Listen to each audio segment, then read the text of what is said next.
Yep. We're here and we're strong. We got a new setup. Yeah. Trying something different. I like it. You know what I'm saying? I like it. It's new. Boom. What do we do this week? Oh man, we went to the movies again. Yeah. Saw something very, very interesting. Word. Blackkklansman. Oh man, a Spike Lee joint. 40 Acres and a Mule. Starring a Washington. Ooh.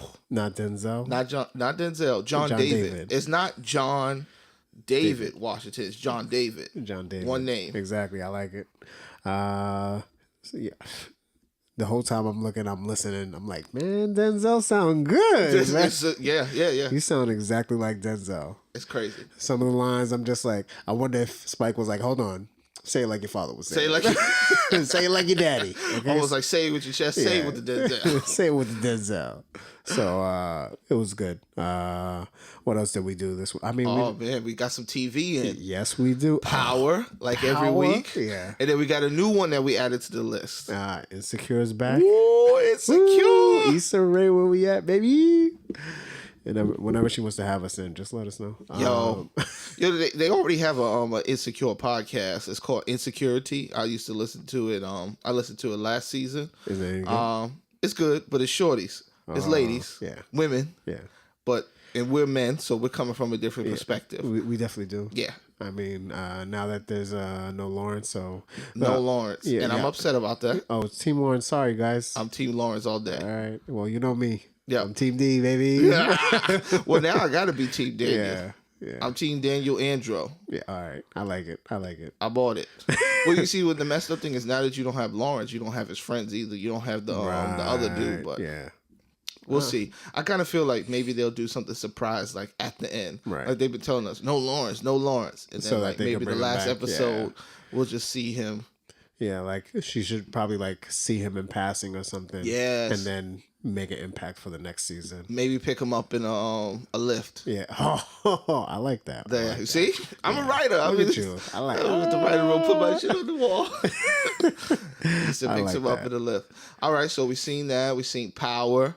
And that was it. But we got some music in. Yeah. Last week we spoke about Travis Scott. We can hit on that a little bit. Okay, I like it. We can touch on that. Let's start with that. All right. Travis Scott.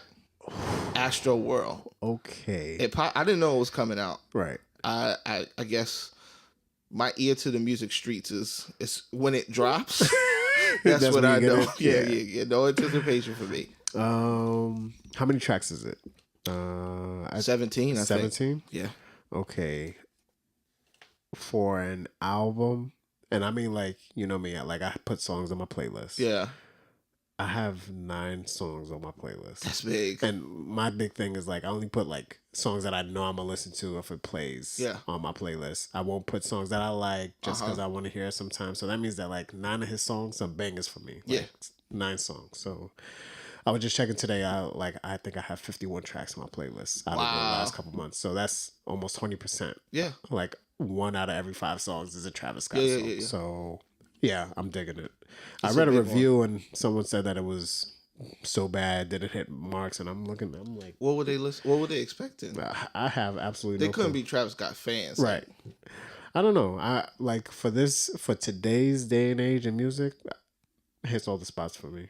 Everything. Like there's a song on there for every single person. Yes. You know, he's like the balance of like today's sound, but it's still it's executed properly. Right. Like it's nothing lazy about it to me. Right. Even though it's still heavy melody, it's still heavy, in the feel, but it's just the right way it's supposed to be done. Right. You know, like I can understand him.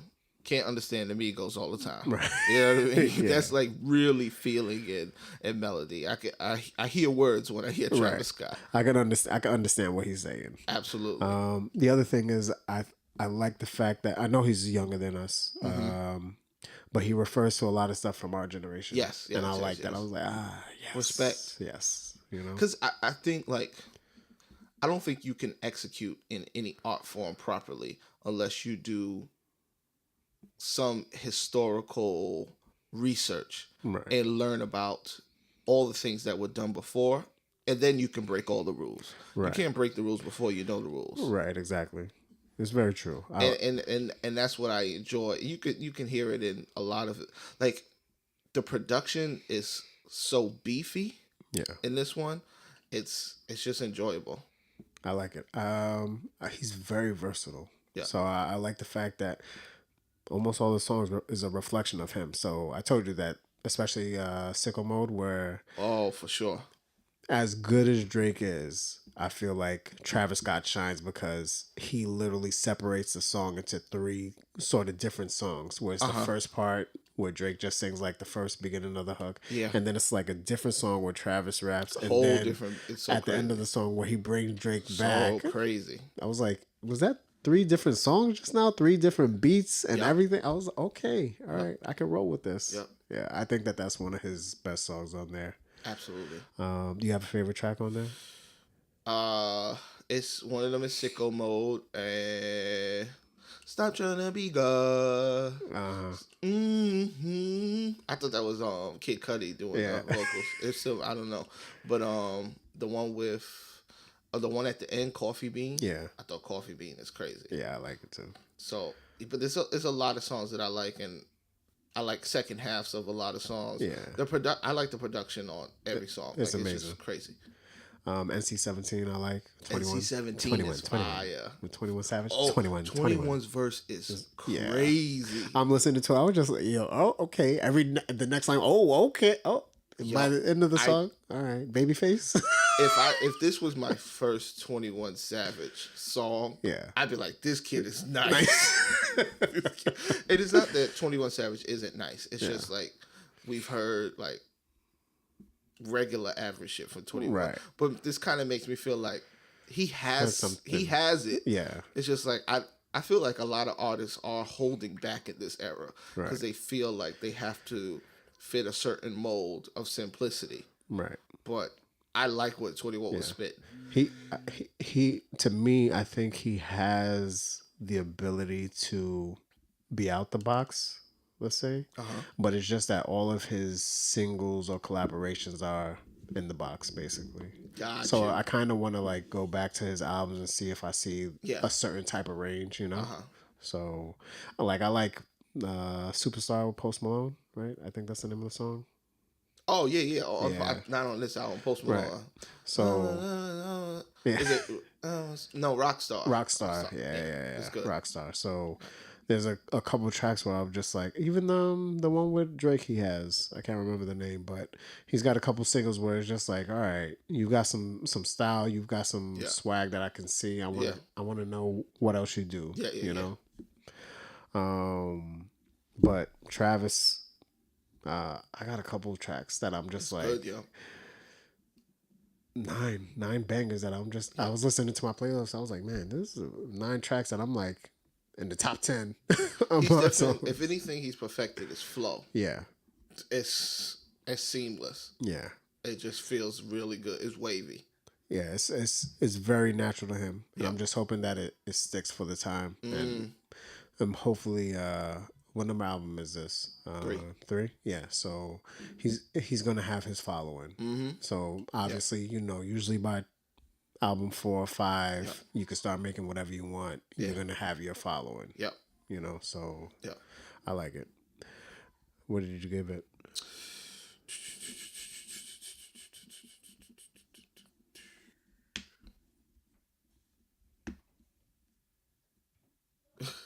The thought process. Out of 5 cannons, I don't want to give it a 4, so I'm gonna be weird and give it like a 3.7. Okay, all right. 3.7 because it's really long. Yeah, and if it wasn't as long, I feel like the concise, crazy bangers would have just stood out. Right. And like I would have probably changed, like, even though I like how they switch up beats, some of the second halves are just so much better. Like it would have just been better if that was the song. Right. If that was the track. So with all that put into it, the 17 can't be that high. So I'm gonna give it a 3.7 for the 17.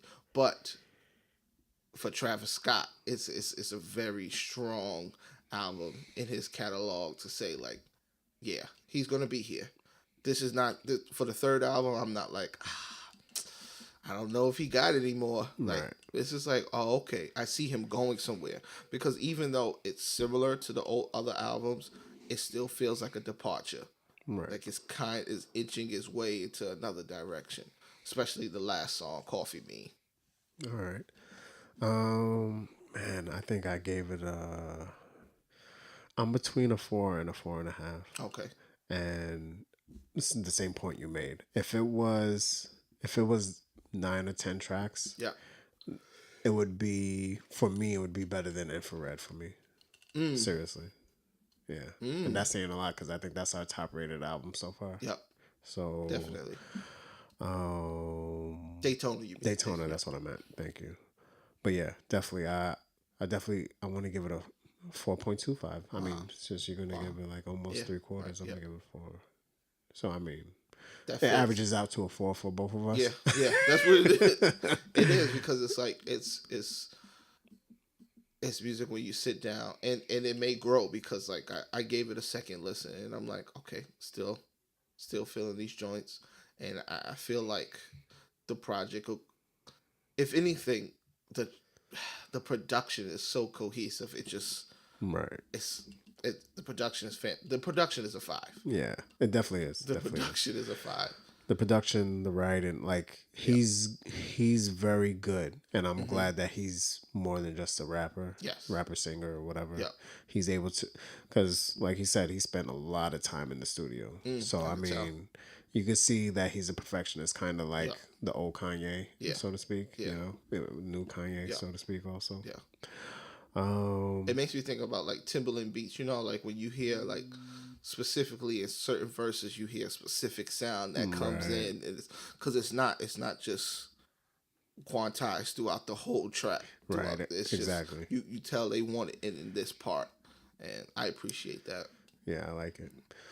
So, on another hand, I mean, did you even listen to Nicki Minaj's album? Maybe 7 tracks. Okay, I haven't listened to it, but I'm not feeling it. Yeah. I'm gonna get through it. All right. I'm not feeling it. I figure we could rate that next week since people know that it's out now. 1 or 2 tracks that I like. I could say that, but that's not good out of hearing 7 tracks. Yeah. And I had to skip. I started something. I'm like, yeah, that's the worst. When you're listening to a song and you just like can't get through it. Yeah. It's like getting like there's a lot of super basses on this album. Yeah. You know, like it's that feeling where I feel like this is Nicki trying to do her pop balance and try to make a big album, maybe for it to work in the club in the world. And I don't know if that's true to her, you know what I mean? Like, it doesn't feel like, so far it doesn't feel honest. It feels like a creation, you know what I mean? It feels like a studio saying, yeah, Nick, this is what we need from you. This is what did well, you know? And it's, if anything, it's actually proving all the naysayers of Nicki Minaj. Like, she's, for what I heard so far, it's bumping her down. Yeah. It's bumping her down. Because she's not even doing, like, the club joints the hardest, you know, like if you're gonna do like Azalea Banks is killing you right now with that Anna Winter is crazy too hard. The Kaylee 47 is killing you right now, and the bar, like some of the way some of the bars came off is just odd. For me, my biggest thing is if you have that versatility and you're playing to different audiences, I kind of feel like maybe this is the point where you do that double album or triple album where, one, I'm going to give 6 hard rap tracks. Please. I'm going to give 6 Barbie tracks to my peoples for pop and everything. Yeah, go ahead. And then I'm going to have just 6 eccentric, like, these will be the songs that we'll do in a different light, so to speak. You know what I mean? So, I don't know. We'll see. I'm going to finish it, and then we'll do it next week. Yeah, I heard it's long also. I mean, like, it's like 17, 18. All right, that's cool. I'm done with, like, albums that long now. Yeah. I wanted this so bad for Nicki. I want this to come out and be like, because, I mean, she's so many albums in, like, you should be able to do, like, it should just be hard. But it's like, and we'll talk about it, but I don't think she needs to sing on all her tracks either. Like, your voice isn't, like, it's not there. Just pay for the feature. She's been going to the School of Aubrey. His voice isn't there either. Thank you. But it's like, in comparison, there's so many, like, with male voices, a lot of male R&B voices right now aren't there anyway. Right. But the female R&B voices, you can get it. Right. They're there. Get it done. I want to hear Nicki Minaj with Jasmine Sullivan. Like, you can make some hard joints, but that's like trying to listen to Drake sing next to Michael Jackson. I love the track. Yeah. I love Michael Jackson. Yeah. Aubrey, can you go back to rapping a little bit? Just rap a little bit. Anyways, what do we have next? Because I'm done talking about Nicki. Yeah, sorry, baby. Sorry, Nicki. Queen's on deck, but hey. All right. This week is social media. Hey. Yo, social media, I don't know. I seen a lot of stuff. I don't know if that much like stood out. But except for what we are going to coin Judo Lady. Yeah. All right. So it looks like a late night at McDonald's in some city. Yes. We don't know what happens before, but we know there's some form of an altercation. Yes. Yes. And it's between two females and two guys? Two guys. Yeah. And this lady proceeds to push the gentleman down, and she had good form. That's all I got to say. She pushed him down. This wasn't the first dude she pushed. No. He gets up. And then she pushes him again. He falls down, loses everything. Like, I mean, all out. Yeah. Falls down again. He gets back up. She pushes him again. Like, it was beautiful. But the first one was like more like a throw. Yeah. Like, it was full hip, turn, yep. pivot. Her legs are spread. She's got a good base. On the ball. Yeah. Perfect base. Yep. She knows where her center is. She was on the ball of her foot. And she is ragdolling this dude. Yes. If they replaced her body with Joe Rogan, you'd be like, yeah, that's what makes happened. Sense. Yeah, that's what makes happened. Sense. Right. MMA guy did that, obviously. You know, like the cops came and they were just like, "What happened?" And, she was pushing me all over McDonald's. You know, and they was like, "Really? You all right, guy?" Like, not to be, like whatchamacallit, but. She's really beating them. I mean, like, really can you really press charges at that point? No. Like, all right. You get your double cheeseburger and leave. Can I get my dollar meal stuff? You can leave with a threat. Like, just point at it and say, "I'll get you next time, bitch." Yeah. I'll see you next time. I'll see you next time. When you gonna be here? So I know not. What was it over? Like, let's speculate. What was it over? Okay, so I'm thinking that maybe he touched her friend's ass. Yes. See? Oh. It was an ass touch. Yeah. I kind of feel like that's exactly what would have happened, you know? So. Yeah. He touched a friend's ass and she was like, "Don't do that." He was like, "Bitch, it's not up to you. Yeah. I'm not talking to you." And she said, "Oh, really?" He probably said something like, this is what you used to always say when you was young. "What, are you her bodyguard or something?" Yeah. Are you her mother? Wait, he probably said, like, "You gonna do something?" And then she did something. Yeah. He proceeded to get flung around. Flung. Yeah. I don't care how drunk you are. Like, he. Did you see when he got up? He picked his balls up too. He put them in his pocket. I'll save those for later. Oh my god. Oh man, that's pretty tough. You know what's so messed up? As I was reading the comments, and like, she's a bigger girl. She's a big girl.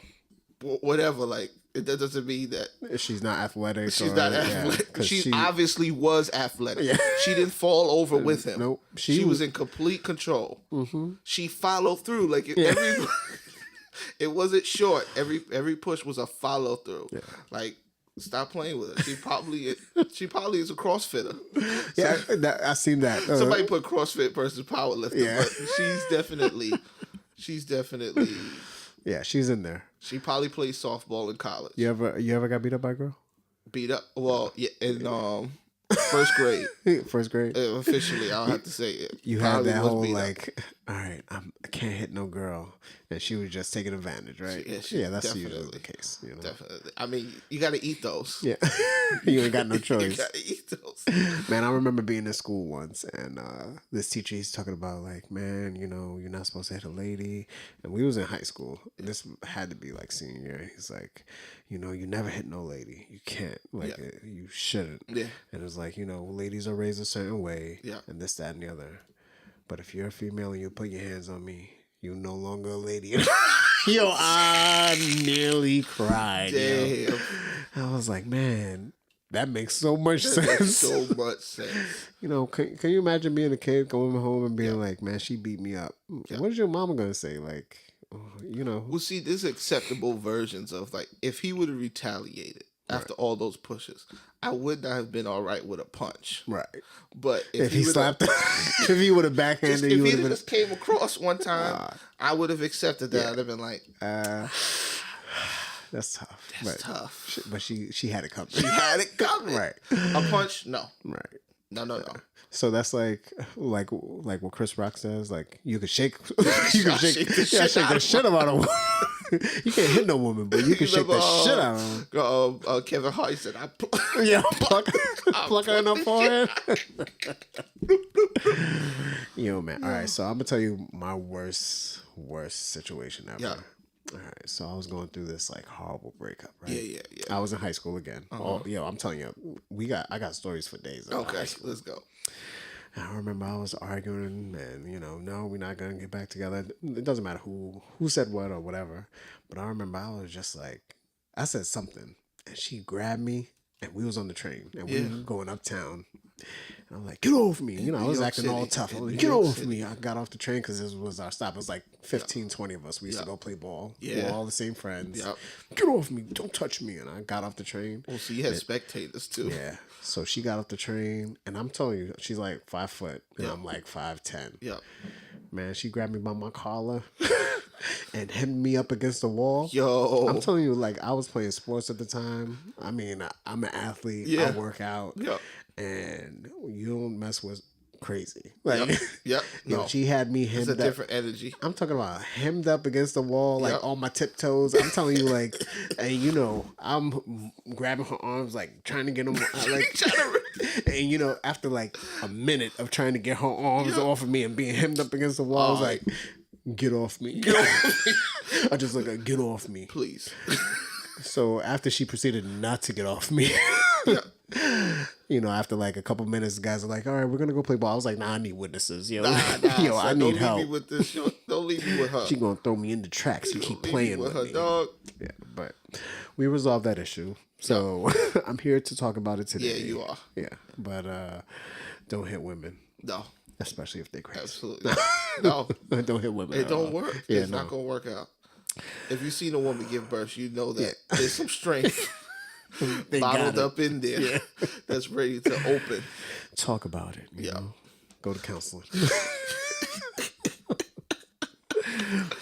Poor man at McDonald's. Yo, I see. There's no video of yours. Yeah, exactly. Mine's is just hearsay.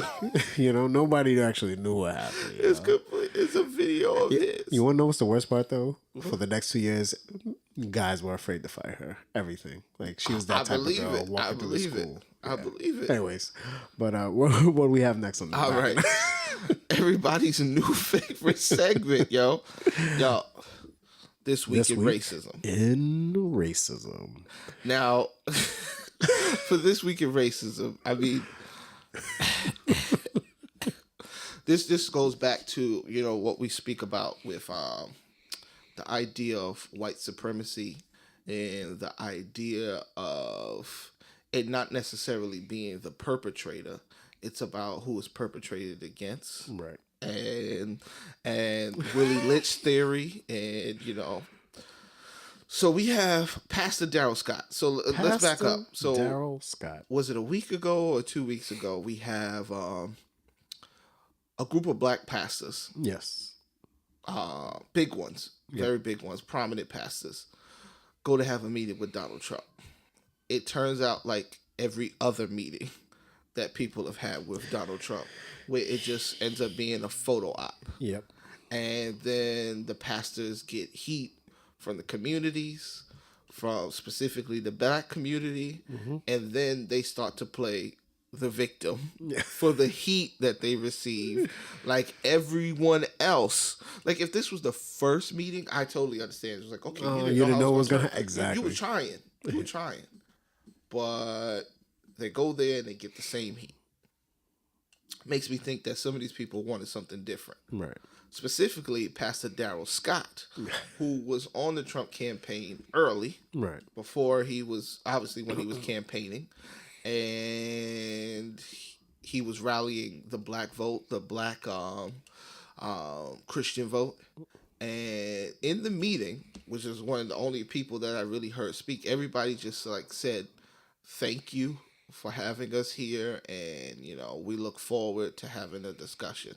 Right. And I don't think they end up having the discussion that all of them look forward to. But he specifically said, this president, as in 45, as in Donald Trump, is the most pro-black president ever. Pro-black. Social media went up in flames trying to understand how he was pro-black. Yeah. Now, the obviously understanding of this is it was really just an attack on the only black president that we've had, right, which was the one right before him, to imply that the one that's after him, that wasn't the second black president, is the most pro-black. All right, okay. And I listened. I tried to hear him out. I listened to him on other interviews, and he said that he's proactive about black issues, specifically with housing. Oh, all right. And how's he feel about kneeling in the NFL? Oh, all right. Yeah, exactly. And specifically about the unemployment rate in the black community, right? Which I would like to talk about, because the unemployment rate in the United States of America has been going down since 2010. Yeah.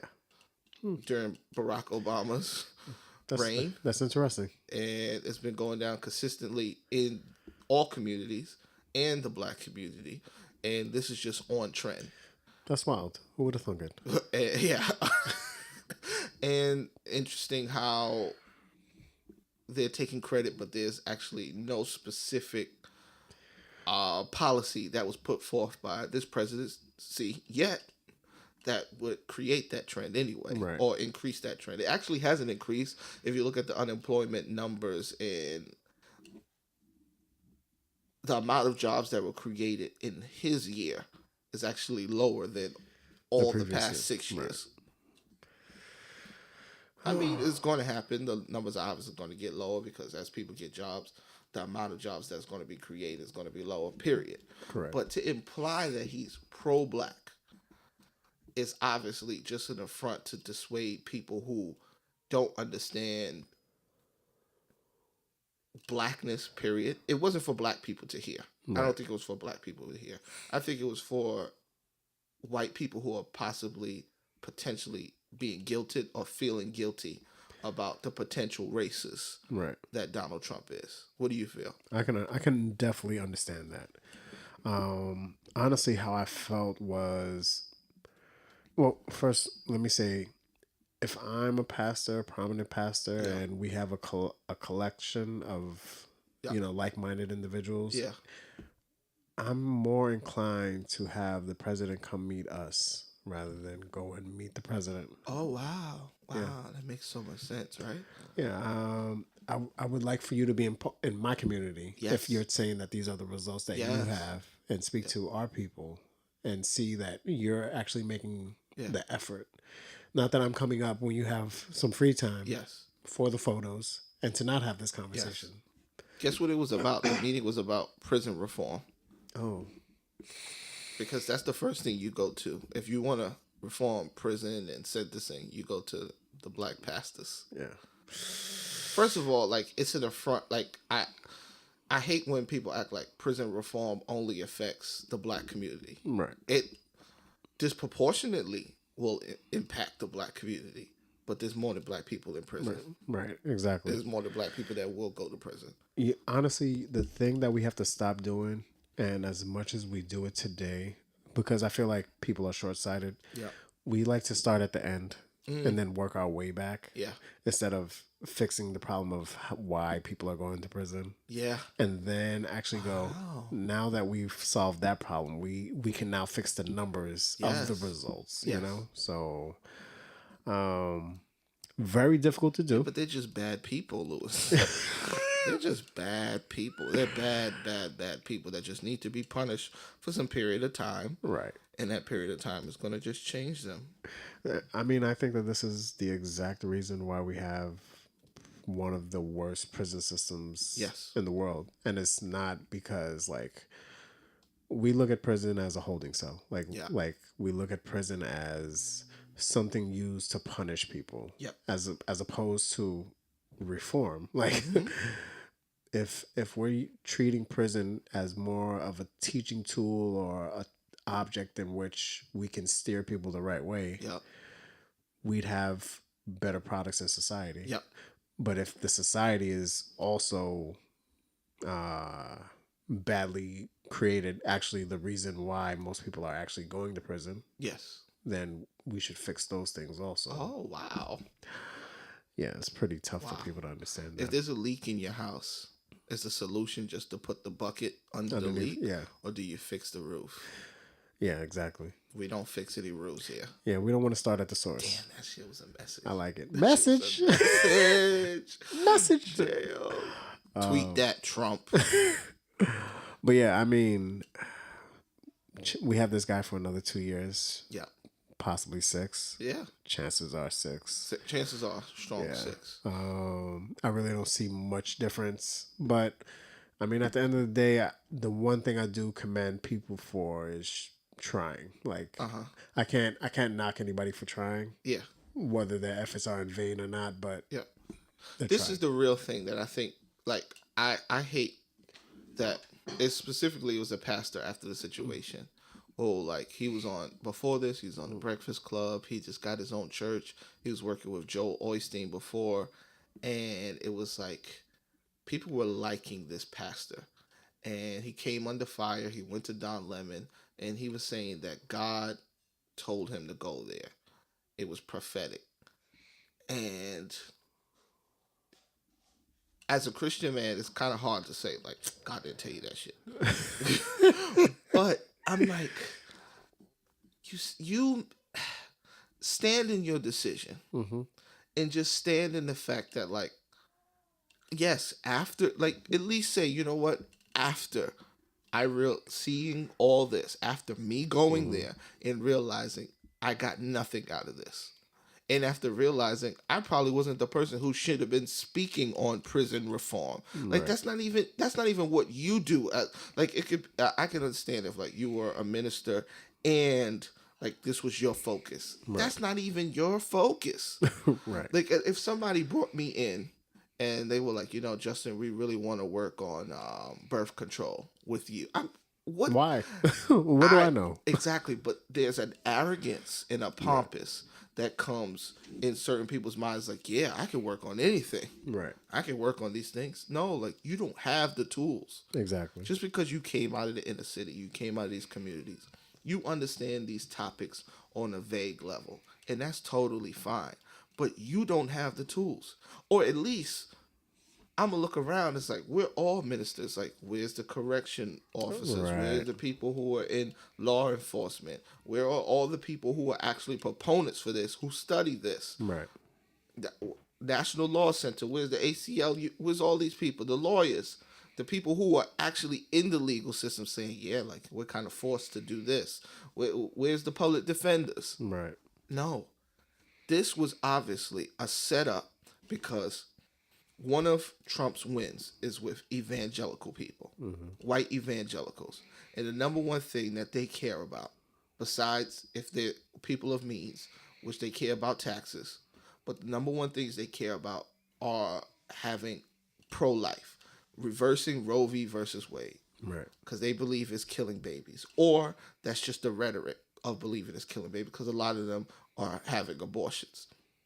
they know that they have a movement into the black community if they push that topic with the ministers. They can bring the black spiritual or religious people, right, older black religious people, into the voting base so that he can win again next year. mm-hmm.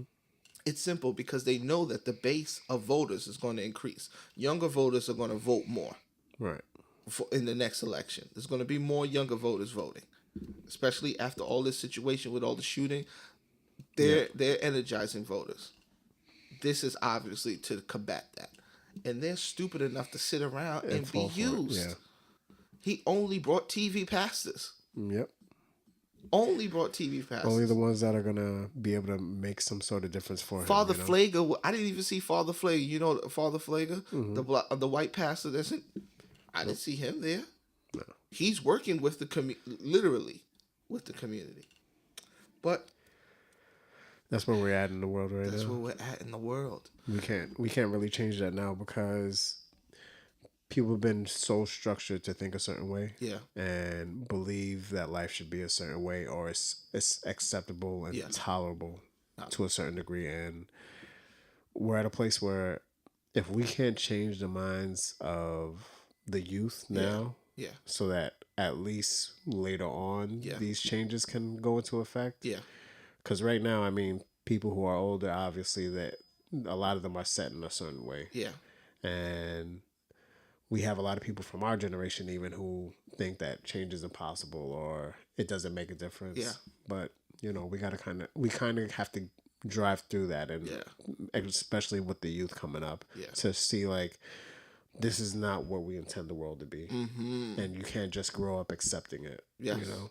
Yes. So if you're not a foundation of change, you know, what are you going to be? Yeah. But the people, like, they say rules as if, like, it has to be like that. I was listening to a podcast. I was listening to Joe Budden podcast. And he was talking about, you know, he said something. He was like, that's how people operate in business. That's just not okay. Right. Like they were talking about Leo Cohen and the Culture Vulture with Dame Dash. And I'm like, just because that's how people operate, in order to break that cycle, you have to say it's not okay. You got to yell it from the mountaintop to change the status quo. Right. But right now, what we keep doing is living under the status quo. We're living under the status. We have the most simple president. Like, nobody's going to tell me he's a genius and a billionaire. Right. He's never proved to me that he's a genius. He's never proved to me that he's a billionaire. I don't know that he's a billionaire. Right. And billionaire to me doesn't mean genius. Right. Exactly. It doesn't. And I don't always want a genius.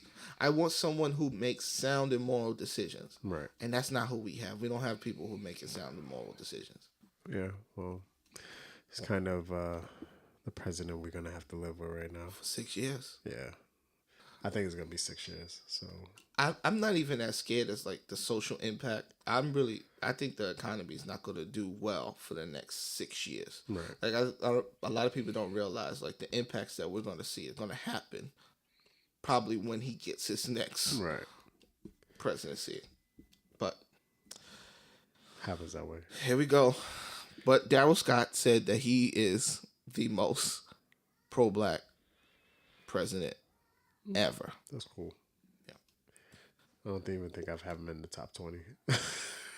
Darrell Scott is being sued by his landlord of his mansion because he hasn't paid his rent in a couple of years. It was a lease to own. And he was paying his rent weekly to the guy. Guess what comes in weekly? What? Tides. The collection plate comes in weekly. There's a whole story about it. Could it be lies? They had the landlord there in the home that he moved out of, Indian dude. He has text messages saying that he sent me. He said, "Oh, the collection was really low this week." This is literally what he said, because I believe that the rental was under the church's name. He's literally the antithesis of what everybody talks about with these pastors, and this is the guy, most pro-black president. Oh, that's pretty good. What church is that again? So I don't go. It's somewhere in Cleveland. Show up. Somewhere in Cleveland. Wild. But where we at? Everybody relax. Man, we watched it. We streamed it. Watched it, streamed it. Which one we doing first? Power. Oh, this is a big rich town. Hey, yeah. And I just come from the poet's part. I never took a straight path nowhere. Yo. All right. Good episode. Yo. Good episode. These episodes just get better and better. I feel like we just keep getting deeper and deeper into something. We are in the rabbit hole right now. Yes. Like as deep as we possibly gonna get. Like so the only person who's in control is Kanan. Yeah. I feel like he's the only one who has a clear path. No fear, no worries, no nothing. I mean, every single person has some sort of like, yo, I don't know what's going to happen. Yeah, Tasha's like, okay, if this don't work out, I'm going to jail. Angela's like, this don't work out, I'm going to jail. Tommy's like, this don't work out, they're going to kill me. Yeah, I'm be dead. I'm be dead. Ghost, Teresi, yes, Jordan, like, I'm going back to jail. Dre, and like every single person, Kanan just like, oh, I'm still moving up. Oh, I'm still moving. I'm getting what's mine. Yep. If anything, they're making me like Kanan more, just because it's like, man, you could. And now he wants to take Tariq underneath his wing. Like, come on, Tariq is underneath his wing. The last person I helped, he went all the way to the top. Come on, you may know him. Tariq's so stupid. Why do you want? He wants for nothing. Yeah, but I guess this is at the place where it's like, I want my own, right? Because I don't want it from my parents, but right. like, go work at a Dairy Queen. Something. You're at school. At school, or like, I don't know. Like, I guess if I was Tariq, I would just have like a crazy high allowance. Like, I would be like, oh, I need this money. I need this money, and I would stack it. Right. He can stack his parents' money. You don't need to sell pills. Yep. Oh, and so, like I said earlier, in this episode, everybody's getting busy. Everybody. A lot of fucking. Dang. Yep. It's like we had the double love making scene. Yes. Tasha and Silva and Angela and Ghost back at it finally. Yep. Later on, we got Lala and Tommy. I was like, like everybody getting it. Everybody. Shoot. It's so funny because it's like, when it's going to happen, because like if you watch at the beginning, because it'll just say violence is strong language, but this week it was like nudity. It was like, ooh boy. I was like, when the stars become Skinamax. Ooh boy. Yo, all right. My favorite. You have a favorite scene from this episode? My favorite scene was the Teresi dinner. It absolutely was a Teresi dinner. Man, Connie. Woo, that's crazy. That's the ride or die right there. Yes.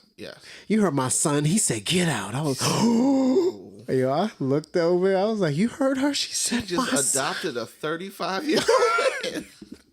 Said, "Get your ass out of our house." Yeah, but that's how like Tommy's like off his rocker too. Yeah. Like, that's your mother. Yeah. She's had, even though she's messed up, she's had you for this whole time. You don't know these people. But now I think that he definitely sees like, this is the family I wish I had. Yeah.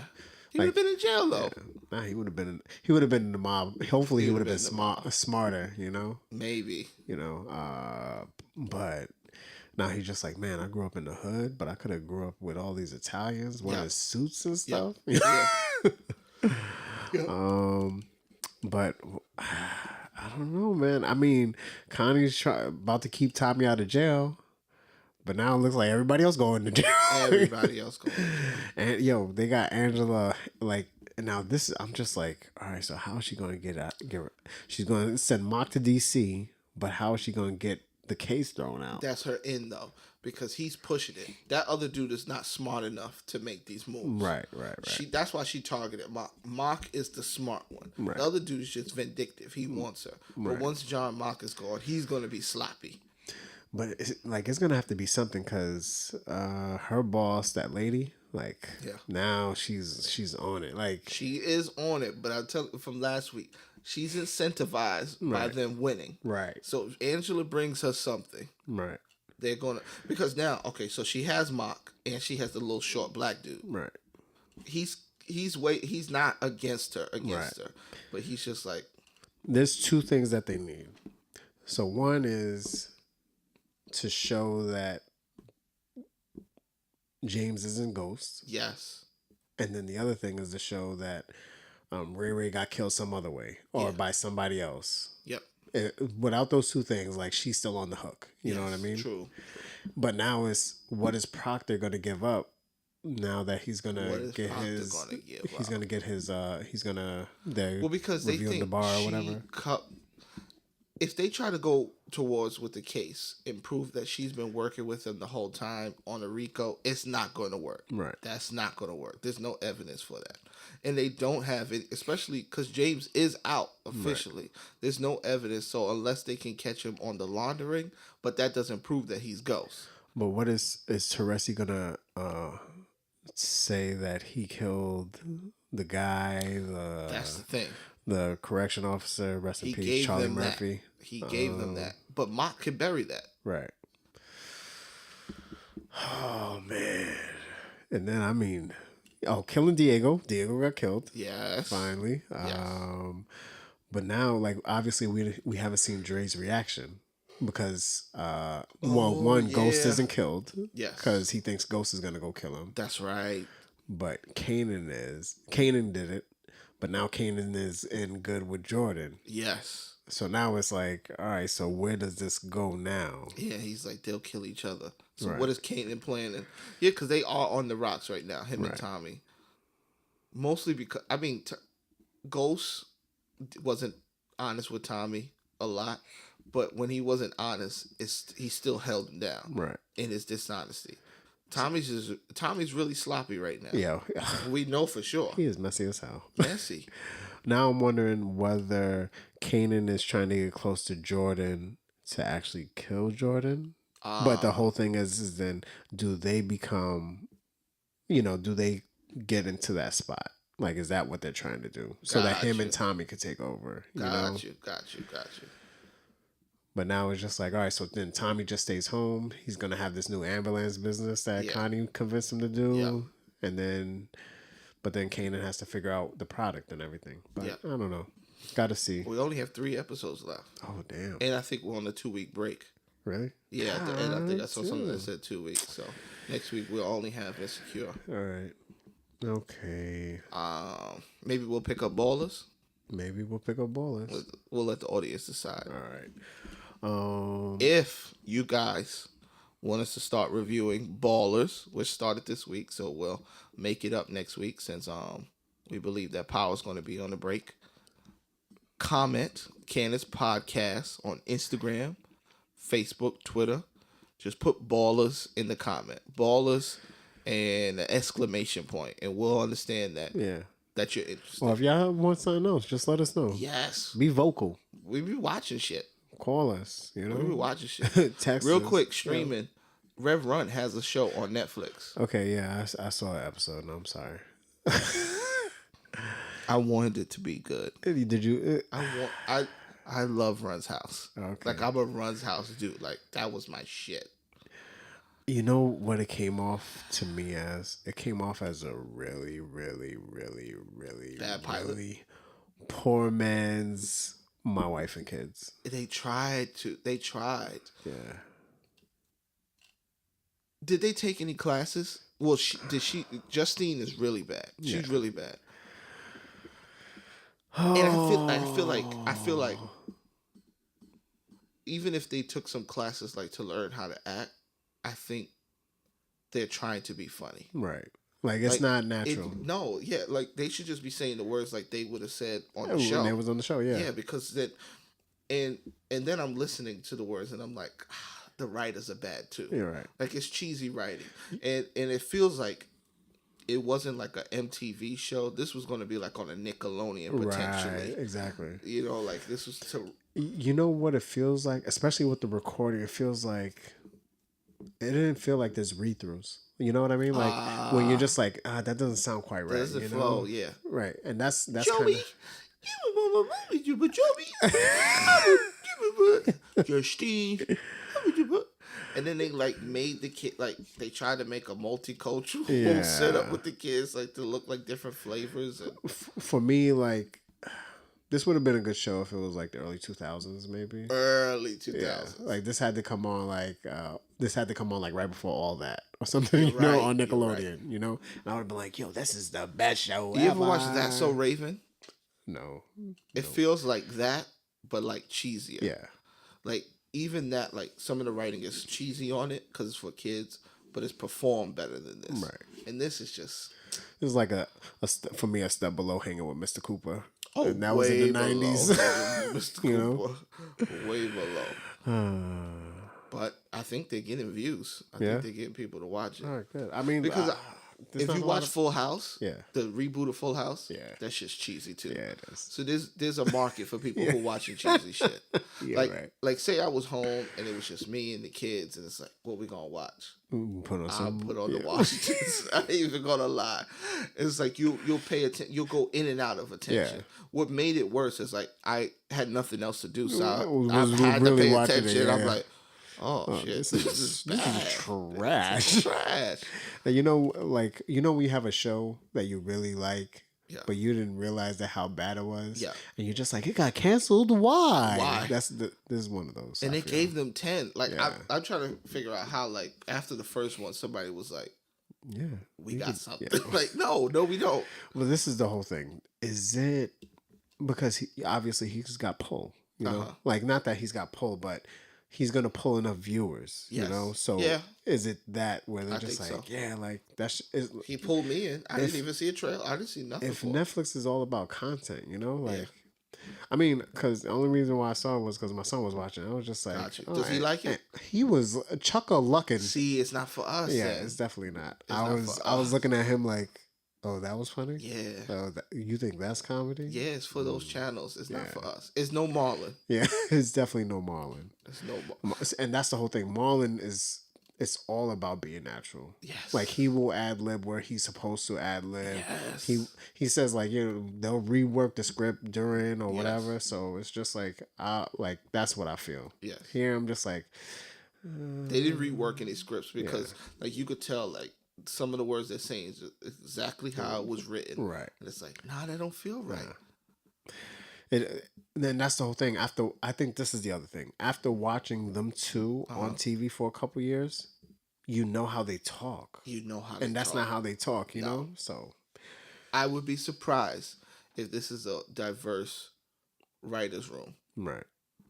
And a diverse writer's room who grew up watching. Like there's a certain way if I was writing for them I'd be like I feel like I know this so I'm gonna write some funny dynamic and like do you have the people who are writing who also love shows like Marlon, who love Martin, who love My Wife and Kids, who love the Hughleys, who love Bertie Mac? You understand what I'm saying? Like if you have all these references you're like I got this about to be my Bernie Mac. Exactly.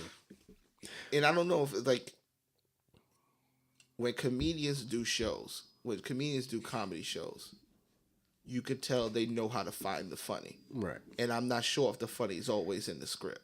And these two aren't comedians. So that's possibly why they're not finding the funny. Yeah. You know what I mean? Yeah, I definitely understand that. But I think then that's another thing about experience. I got to see who the writers are too. Yeah. Like I'm gonna look at it and see, because then you want to know who's experienced. Like you have to have someone or one or two people who are experienced enough to be like, no, this is. They need a Larry Wilmore on it. This is how we do. We'll keep on working at this, or just even if the head writer is the only experienced person, at least they know how to work it. You know what I mean? But speaking of Larry Wilmore, one of the shows that he helped create early on, which just started this Sunday, Insecure. Ooh, man! Oh, we're back. Insecure is back. It's back, season 3. Season 3, episode 1. No Lawrence. What was it? Be like. I think was the name of that episode. Something like that. Yeah. No Lawrence though. Lawrence is gone. No Lawrence. Bye, Team Lawrence. Let's say it again. No Lawrence. Hold on. Moment of silence for Lawrence, please.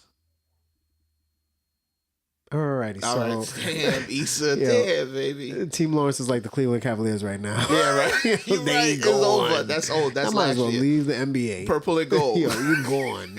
Purple and gold. Baby. Yo, that's so crazy.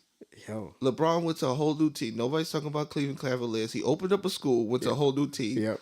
Cleveland Cavaliers is done. Yeah. Nobody cares about that. Yo, and the team. one part of the segment from him opening the school, they keep on showing, whether I'm playing here or somewhere else, Akron is always home. And everyone was just like, yeah. And I'm just like, they don't believe you. They don't believe you. You need more people, LeBron. Yeah. All right. So Insecure. Yeah.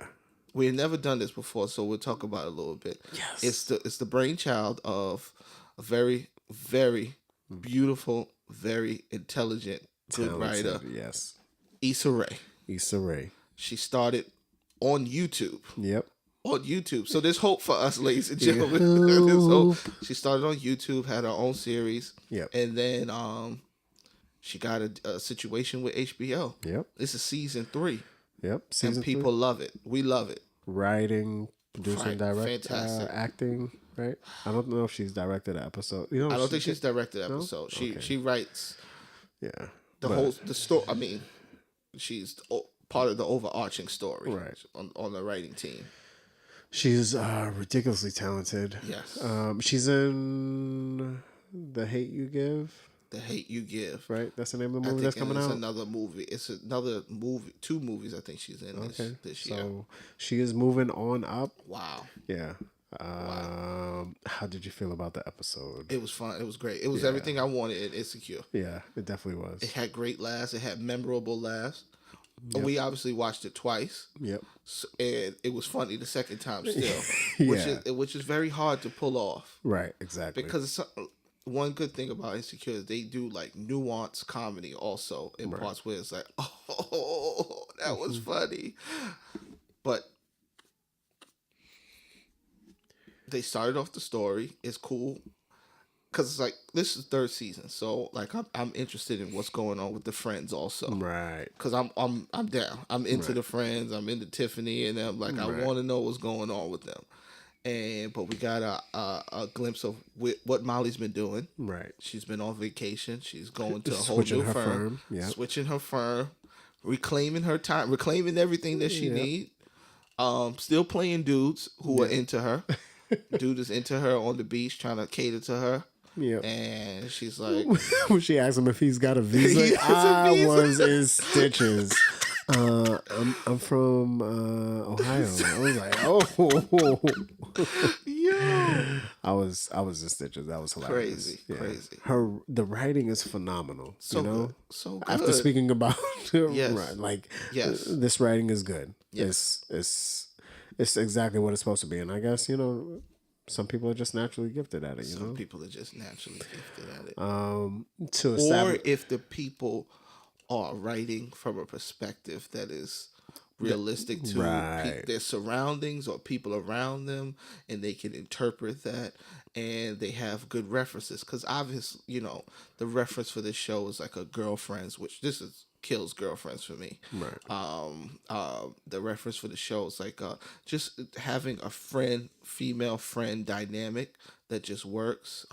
Obviously, all these people are probably impacted by Love and Basketball and all these other shows and movies and Love Jones, and then we get this, you know, and it's fantastic. It looks great. Yeah, the show is shot great, shot phenomenally, beautiful. So Issa is now not in the field at her nonprofit. Nope. So she's working the desk. And then at nighttime, she's working the lift. She's a Lyft driver. So I was hoping to get picked up. She got real bitch problems. I was hoping to get picked up by Party Lyft at some point in my life. So I could get some Capri Sun. Capri Suns. They only got Fruit Punch Frenzy. Yo. Homeboy gets beat up by... that was wild. I can't even remember the dude's name, but from White Famous. Yes. If anybody watches White Famous with Jay Farrell. Yeah.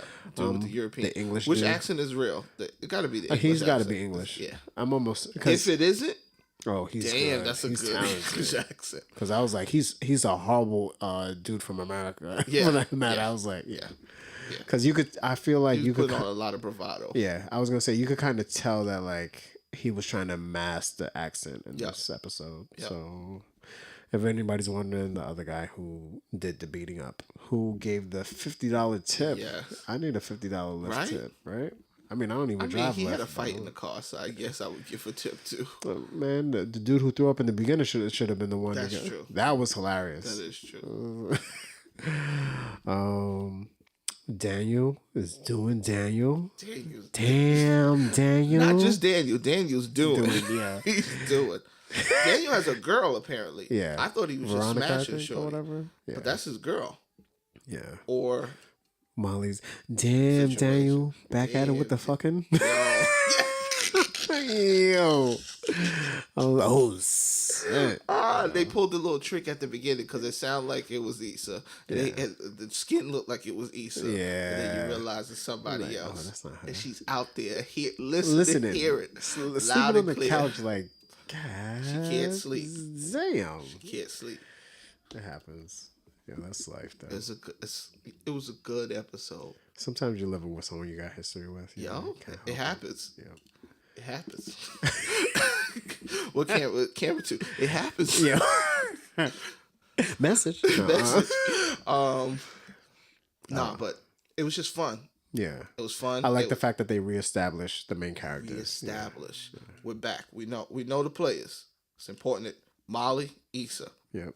These are the two. Exactly. Everything else is around it. The Dro situation. What's with the Dro situation? All right. So I think that Molly's problem is, I mean, as much as she does, she's like a player. She's doing this. She's not trying to get attached. This is one person she's had feelings for because he's been part of her personal life. Yeah. Like since she's been a kid, like before the whole hoeing and being a player or whatever the thing is. Yeah. So it's kind of like he has that outside attachment, which is now coming into her heart, which is now an inside attachment. Yes. And something that she didn't see as moral or ethical is now playing with her emotions, you know? So knowing that she's attached and now she realizes she needs boundaries because she feels like obviously she could get hurt in the situation. Yeah. That's not what she wants. Yeah. But in that same sense, she may hurt whatever she has or her perspective on it. Because she wants him, but she knows she can't have him. Right. In the way that she wants him. Right. Because he'll always be somebody else's. Right. But their dynamic works so well. Yeah. They obviously love each other.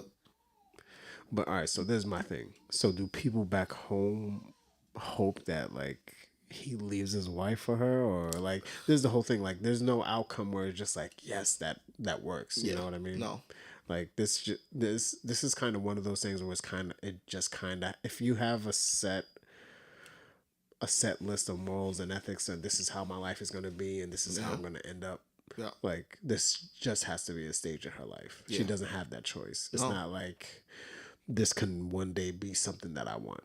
Yeah. You know what I mean? Yeah. So can't always buy into that life, you know? No. So it's tough. Poor Molly. Yeah. Poor Molly. She got everything going for her. Yeah. Except for this relationship situation.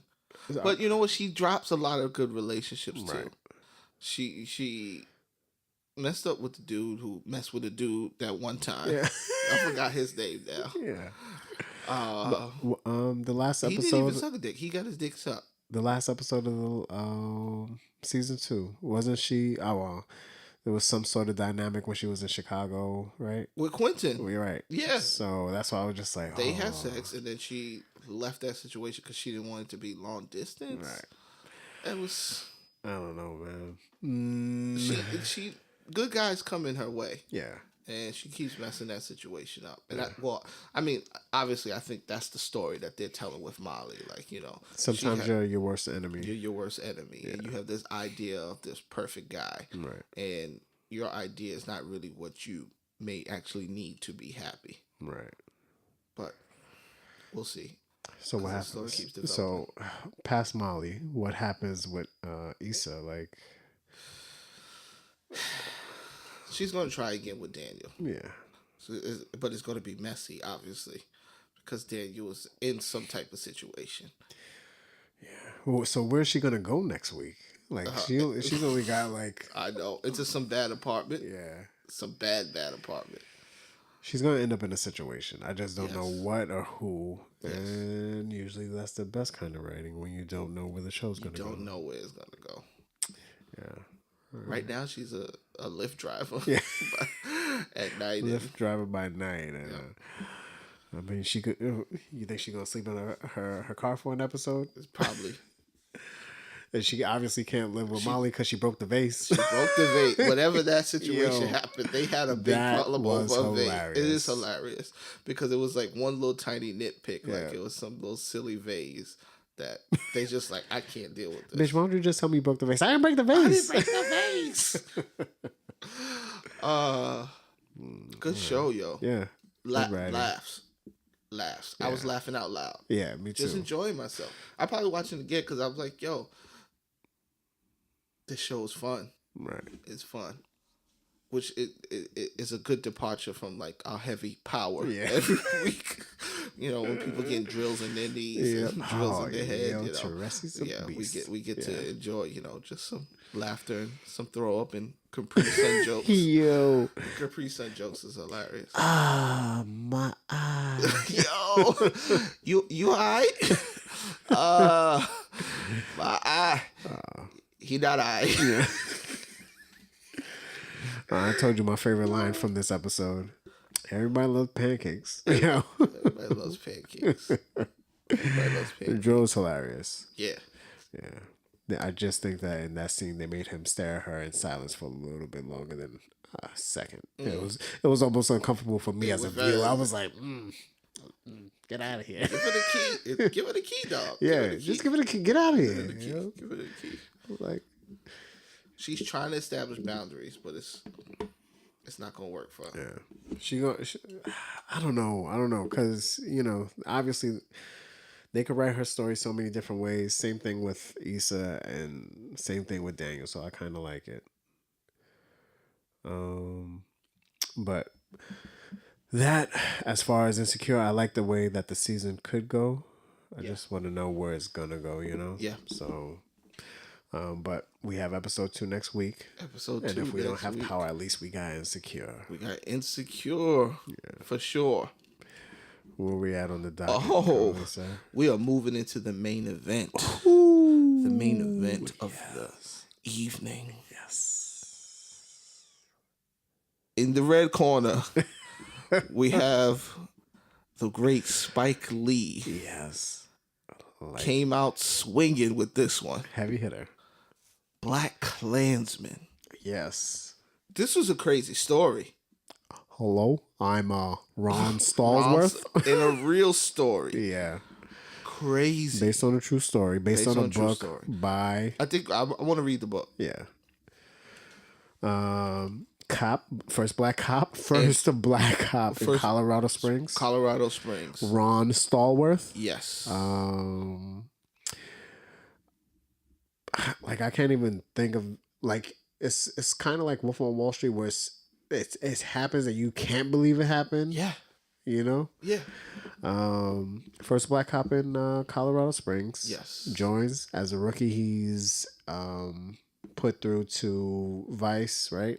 And becomes a detective, and as a rookie detective, decides to infiltrate the KKK. Yes. He answers an ad that was put in the newspaper by the KKK. And that's all true. That's not the fabrication part. The ad was there. He sent in a letter via the P.O. box, and they called him back. And he answered the call. Yep. Hello, I'm Ron Stallworth. And if you're listening, obviously he couldn't physically meet with them. Exactly. So he was the one that organized the investigation and spoke with them over the phone, including David Duke. But his partner, Flip, which was his real name in real life, was the one who met with the KKK. Yep. This is Flip is played by Adam Driver. Kylo Ren. Very good job. Very good job. Yeah. Very good. Who's the other guy? I don't the know. Steve Buscemi looking guy. I know. He was good. Does, yeah. He was very good. Yeah, when they're making them read the lines. Yo. Oh my God. You're believable. I don't know about this guy though. It was so good. So good. Young Denzel. Yo. When he's sitting there, they're looking at him because he said, I hate Jews. Yeah. I hate niggers. And they're like, that scene is constructed so perfectly. So good. With each person like turning around every time you cut back.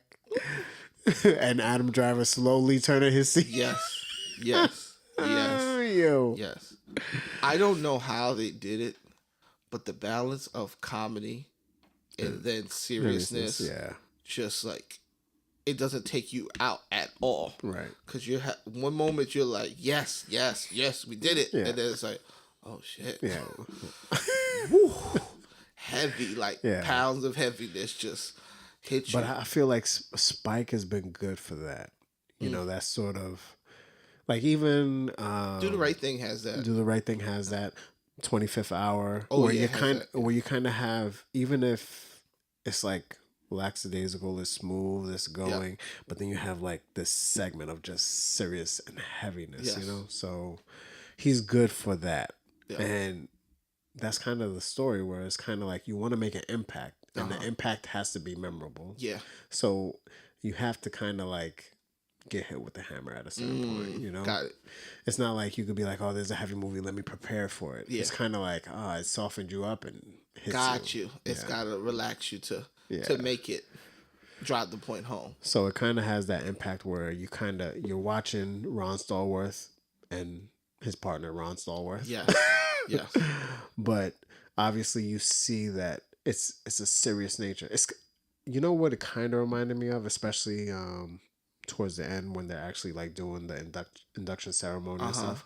It kind of reminded me of how Quentin Tarantino takes like a serious subject, and makes it part of this whole like lighter movie.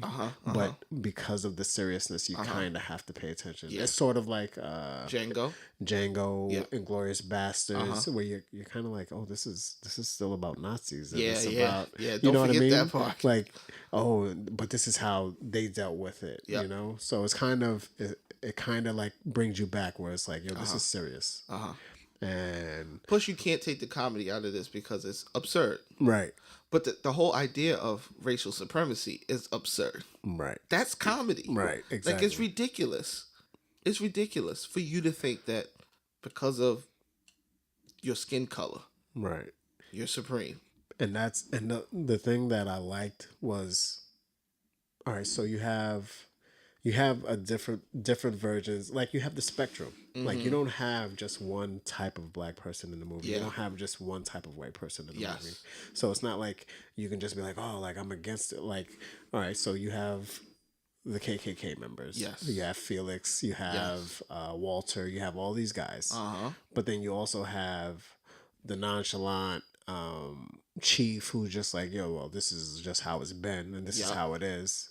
Then you have the sergeant who's kind of like trying to lead the investigation, but is understanding and kind of like understands. And then you have Adam Driver, who's this Jewish guy, but he wasn't raised Jewish, but he understands that like, this is bad. It is bad, and I should understand it, you know. And then you have Ron, who's you know, the black detective, and he has this debate with his girlfriend in the movie or his love interest, and she's super pro-black, ready for this. But he's sort of like, oh, so you don't like cops, but like, I'm a cop. But like, but I'm trying to fix it.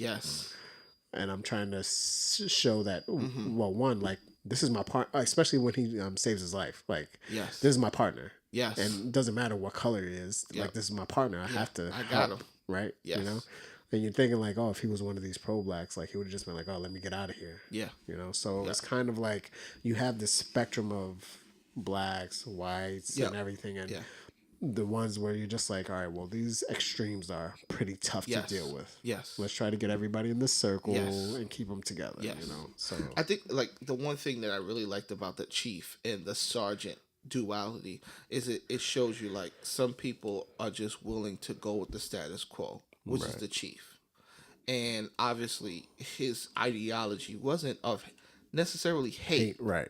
He didn't hate it, like he obviously hired Ron. Right. He hired him for a reason, and I don't think he did it out of pressure. Him and the black guy. Shit.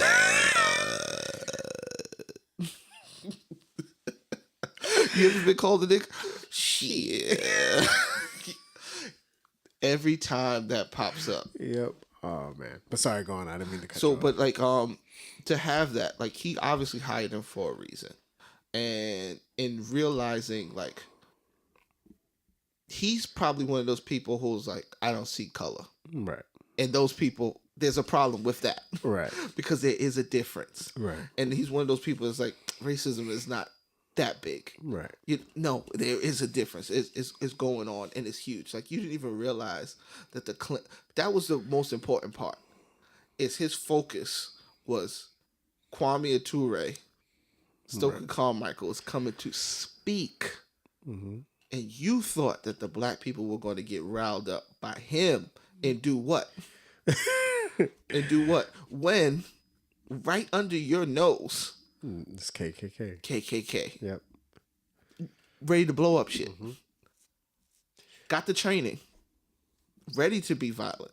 These people are trying to combat that violence. Right. And that's one of the things. It's like, I think they did the perfect balance, especially when they cut back and forth between when you get Kwame Toure's speech, but then when they cut back and forth between Harry Belafonte, which was great to see him, and he's telling that story, and then the KKK, and then you realize, wait, these people are meeting because they've been brutalized by this group. Right. It's not the same thing. Right.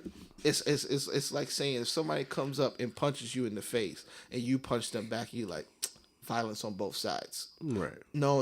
It's not the same. Someone was assaulted and someone defended themselves. Right. Two different things. And yes, both of them were punches. Yeah. And that's what people are like. They try to equate it. Equate the action. Right. As if, no, like something happened first. Right. And this was a response to the thing that happened. And this movie did that perfect balance of saying, okay, because you kind of go like, oh, are they saying, they're saying some militant stuff. They're saying, yeah, we're not down with the police. But then we see the police brutalizing them right after. Yep. We see where this comes from. You're only reinforcing the stereotype of what they've given you. And then when you see the white supremacists, the KKK, you don't see any backing of the reason. Right. Because Ron Stallworth obviously tells you he created that story of obviously his white sister didn't get raped. You understand what I'm saying? Right. So like this life of these people haven't experienced anything to really create this hate. They've just been taught that. But these people have experienced something and they just wanted to stop. And plus, it's perfect for people to understand, especially with the Black Panther Party. Especially at that time, it was all power to all the people. Even though it was the Black Panther Party, they were literally talking about all the people. Right. It didn't matter the color. There were factions of the Black Panther Party that were totally different colors. Right. There were white factions of the Black Panther Party. All power to all the people. And somehow this movie was able to tell important parts of this story in this time. Right. And it was just beautiful. It was beautiful. I think that this might be this is definitely in Spike Lee's top 10. Yeah. Definitely. I don't know if it might be in his top 5. Okay. It might be. I think I have it in the second half. Gotcha. Possibly. So it's just like out the 5. Yeah. This was strong, man. It was really strong. It was really, like, I haven't felt this much about a movie for Spike Lee since probably like 25th Hour. Okay. Because like Inside Man, I think it was after 25th Hour. Yeah. It's good, but it doesn't have the power and the weight of this movie. Right. Red Hook Summer fell short for me. Sweet Blood Jesus fell short for me. Chirac fell short for the world. And I gotta go back to Chirac. I'm gonna go back to Chirac. Maybe I missed something. You didn't miss it. Okay, I didn't think so. But this was he's right in that pocket. Right. He's in the pocket. The hot dog is in the bun. Yeah. He's got it. All right. On a side note, how did you feel about John David's acting? I liked it. Yeah. I like it. It was. I was gonna ask, is he a short guy? I don't know. I wonder how tall he is. Yeah, because I mean, in a couple scenes, he's shorter than Adam Driver. I'm pretty sure. Well, yeah, he's way shorter than Adam Driver. But in a couple scenes, I was like, he kind of looks shorter than most of the people in the scene. So I was wondering if he was like, I don't know. I'm assuming Denzel's close to six probably. Foot. He kind of looked like he was maybe 5'9", 5'10". That would make sense because he was like a running back. Yeah. Oh, okay. So yeah. Oh, yeah. I forgot him. And he's in Ballers. In case y'all want to check him out. I like the acting. Very good, right? For me, like I said, the only difficulty thing is good and is bad is the fact that he sounds like Denzel, like in how he talks. What did you think about the voice that he was doing? Oh, because that's not his voice. All right, so you mean like the white voice? Yeah, Ron Stallworth. All right, I mean after watching the other movie, Sorry to bother you. Yeah, Sorry to Bother You. I was just laughing. Yes. It was hilarious. Yes. It was really good. Yeah. Speaking to David Duke. Aura. Isn't that so crazy? And that's a part that's true. Yeah, that's from the book. That's crazy. David Duke really thought that you could reduce people down to how they pronounce their R. I've never heard anybody say aura. Yeah, I think I have in the South. Maybe, but that David Duke's from Louisiana, South. right? He is in Louisiana. Yeah. So. But and then the montage at the end, having like the current events, Charlottesville, David Duke, everything. I was just like, whew. And I knew it was coming. Yeah. But like the way that the movie ends, it's perfect. Right. Because they give you a good movie ending. It's like multiple endings. Yeah. It's like 3 endings. You get the good movie ending. You feel like it settles a lot of things. Mm-hmm. You feel like the good guys are on top, and then it's like, nah. This business as usual, and we know who you are. Revitalized. And we're gonna keep going. And we burn it right in front of your crib, and then it just shows like. Then you see the fire, then it connects like. Right. For people to not think that the tiki torches meant nothing, right? Like it wasn't like this is how they used to roll up to people's houses and burn down their house, not with tiki torches, but with flames, with torches. Like this is a real thing. Real thing, people. Like they did it. United Shades of America. He went to actual cross burning. Like, stop and just watch and look. I don't think that people, especially like because we're in the North, I don't think that people understand the impact. No, they don't. It's kind of like, all right, you get 5 of your friends. Yes. Go get some torches. Yes. And walk next door. And stand in their yard. Stand and burn something. It could be incense. Yeah. People, if 5 people were standing in my yard burning incense, I'm calling the police. I'm like, yo, what the hell is going on? Let alone a cross. And now this is the whole thing. Some of those people are the police. Some of those people are the police. Like that's what I don't feel like people understand that. You know, police, politicians. These people who came to your yard are the people who ran the city, ran the community. Yes. Who do you call at that point? Yes. Like, and I don't think that people quite understand that. And this is the impact that it has on us today. Because it's just, I mean, after listening to, on Nas's album, he says, not him, or Kanye says, you know, who do you call when police are doing the drive-by? Yes. So it's sort of that same incentive. Like, it's just like, who are you going to call when there is no one to call? There's no one. You know, like... You can't trust the person to call. Right. And that's... But we've had this information for many years. They've been telling us. It's been in the ethos that they've infiltrated our financial systems. They infiltrated... government, the government, different branches of the government. Levels. They've infiltrated the military, and this was all set up from this was what they were supposed to do, and then go undercover. And one thing that this story does great is just tells you, like, it's a stark contrast of understanding, like, racism, their hatred was reserved to happen in their home. They speak about it in their home. And they speak about it during their meetings. And they know how to act outside. So if you think that you're just going to... a person who's racist is just going to call you a nigger out the blue, it's not going to happen. Right. He's going to plot against you with his family in the home. And I also like how he included the white woman in this whole situation. How it wasn't... She was not just, oh, my husband's doing some crazy stuff. No. She was involved also. Right. She was a part of the whole situation. And it's like, it's a understanding, like, all these people, Richard Spencer, all these people who you see in suits, they're modeling themselves after David Duke. Yeah. They make it sound nice. An ethno state. That just means you want to get rid of everybody except for you. Right. White people. That's white supremacy. And if anybody is down with that, if you realize, look around. Why is he supporting the same guy that I'm supporting? Right.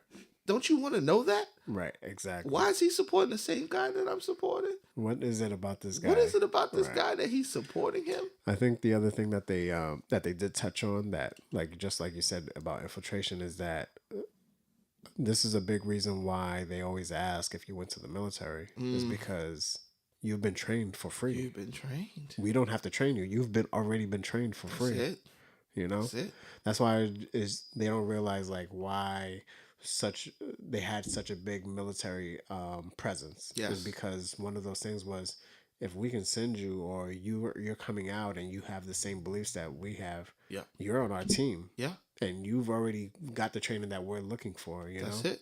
So it's a really big thing. The thing that I did like about was sort of the growth of the chief. Mm-hmm. So the chief kind of went from that whole, all right, well, you know, I don't know about this hiring, to, all right, I'm gonna put you in vice against my better judgment, to actually, like, at the end arresting that officer. Exactly. Where it was just like, you could kind of see that there is change in people. Yes. You know what I mean? There is a transition. Yeah. And especially with his love interest being there and being able to be there with these white cops and actually partake in this. Yes. So it kind of makes sense where it's like, you're kind of just trying to change minds for the better. Yes. You know?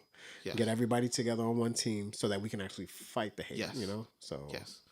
And you also have to look at, like, who he purports as, like, his hero. Right. J. Edgar Hoover. So, like, a lot of people's behavior, like, if you think that a certain person is moral, and you know this person, as you think that they're moral, then you'll start to look at their beliefs and say, well, nah, he couldn't have been wrong about that, right? No, like, something is going on with this situation.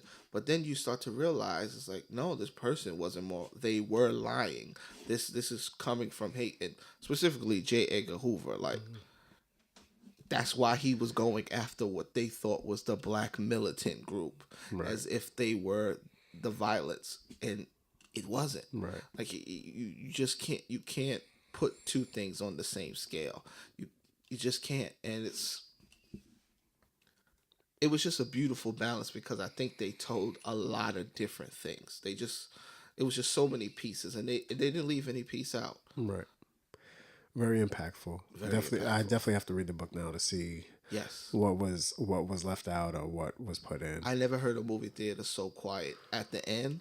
Like, it was just like heavy. Mm-hmm. Heavy. So what'd you give it? It's not even a question for me. Yeah.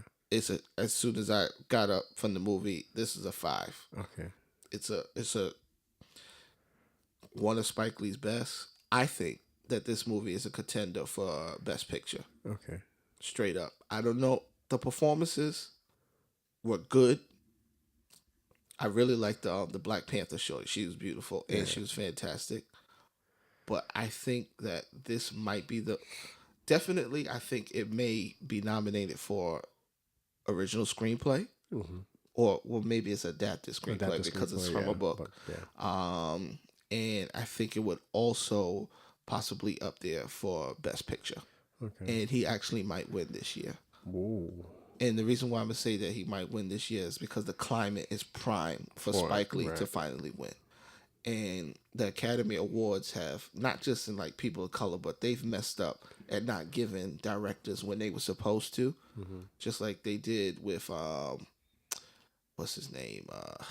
Departed. Scorsese. Scorsese. Giving him for Departed is just ridiculous, because that wasn't the best. That's not a Best Picture film for me. But He finally got it when he was supposed to get it. He's probably got it, period. And I think this might be the moment that they give Spike Lee Best Picture or Best Director.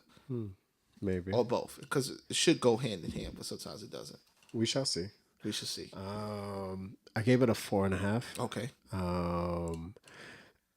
So many bonus points for impact. Yes. And like I said, for him coming back, like to like major picture, and like I said, I probably only took off points for the beginning was a little slow yeah. Just because they had to lay so much foundation, and I understood that, but still I felt it. So that was I was just hoping that he didn't lose people during it. You know what I mean? Gotcha. Because it's such an important movie. Gotcha. The acting was good. Yes.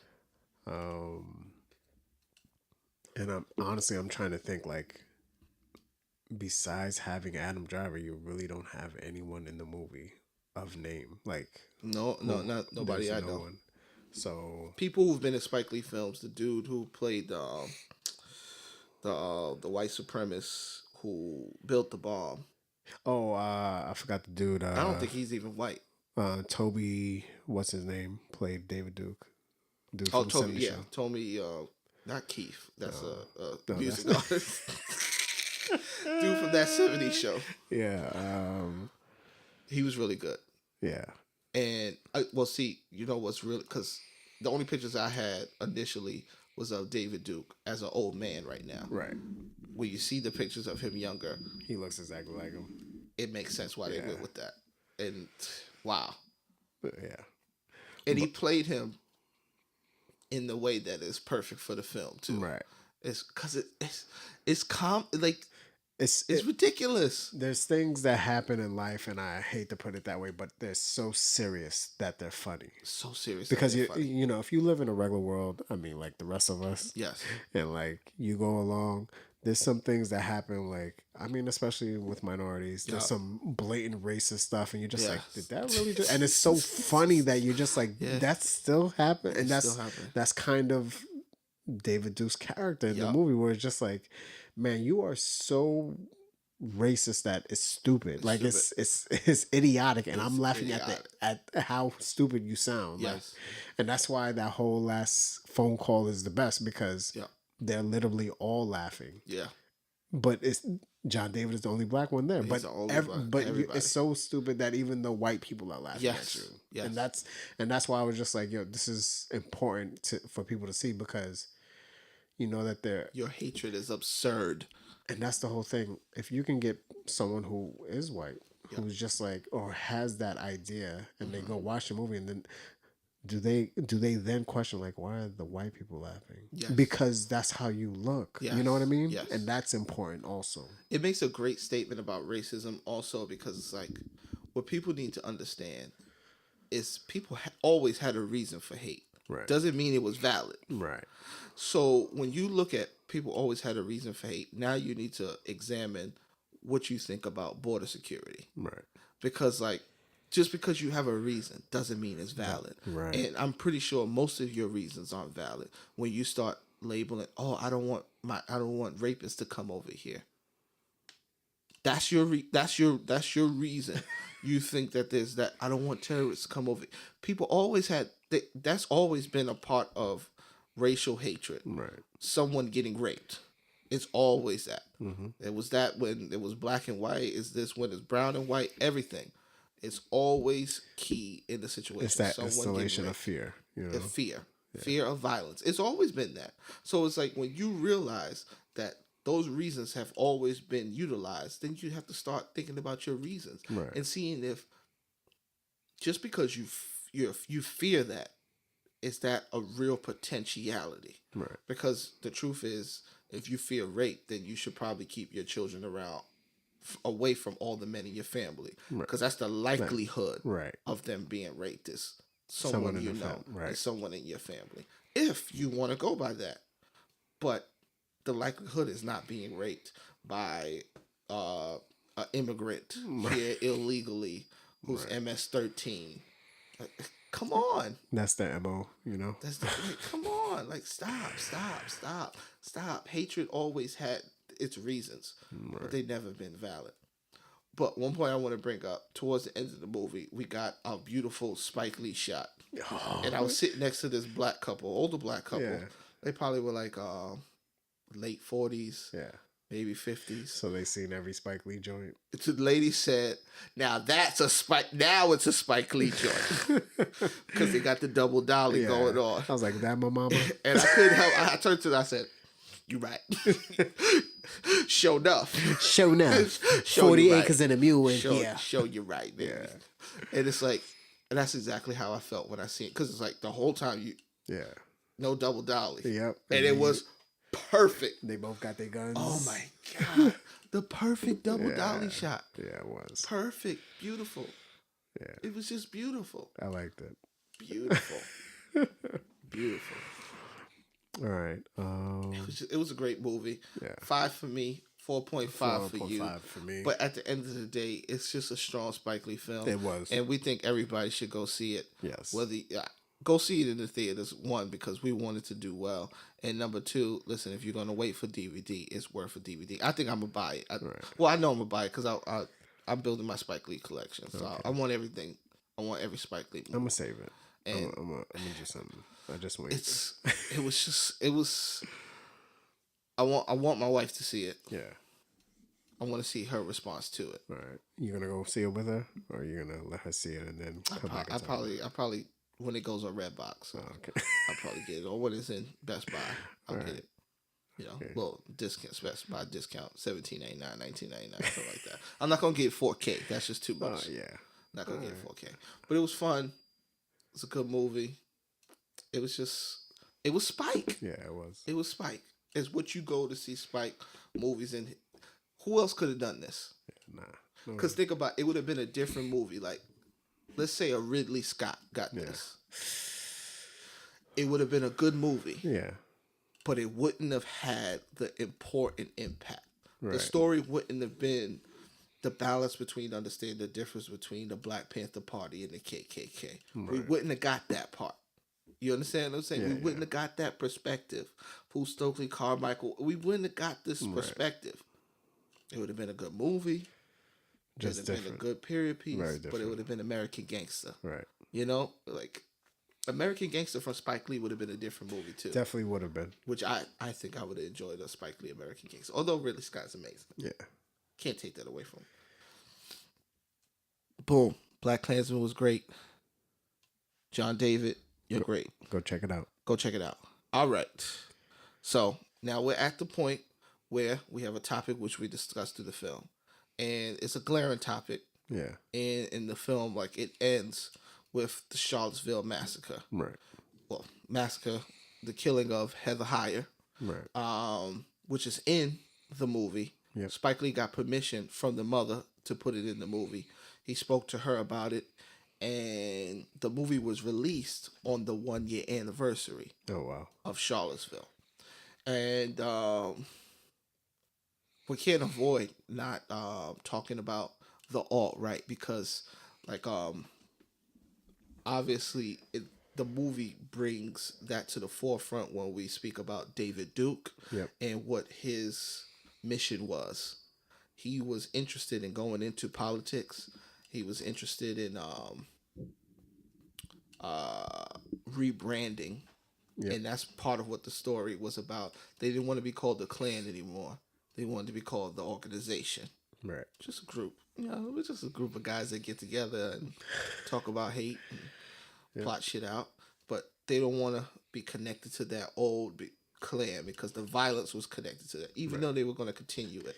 But you have to be invited. You have to be invited. Right. You have to be invited. So the alt-right, in which we have figures that are emerging that are very similar to David Duke. We have Richard Spencer.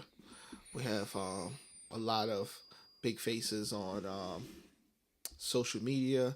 We have people like Ben Shapiro, which they don't consider themselves right because they don't want to be connected to that, but they boast all the same policies. They have the same feelings on things.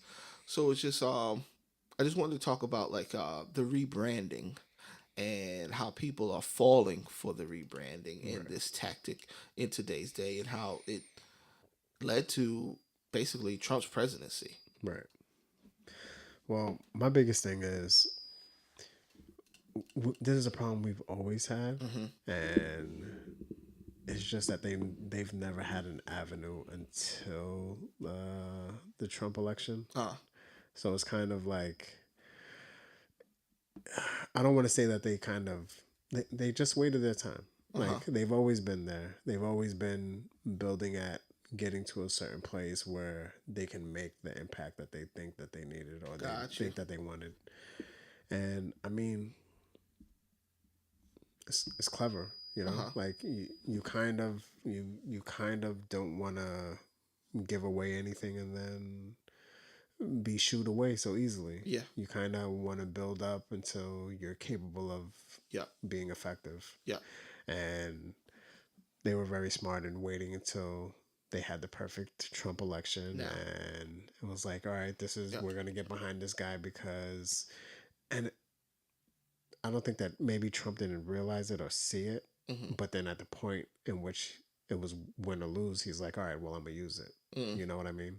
So I wouldn't say that Trump went off the deep end and did something like that. Like, he's a full believer, but he knows how to use things. I think he did, though. I think he did. And the reason why I think he did is because of the team that he assembled.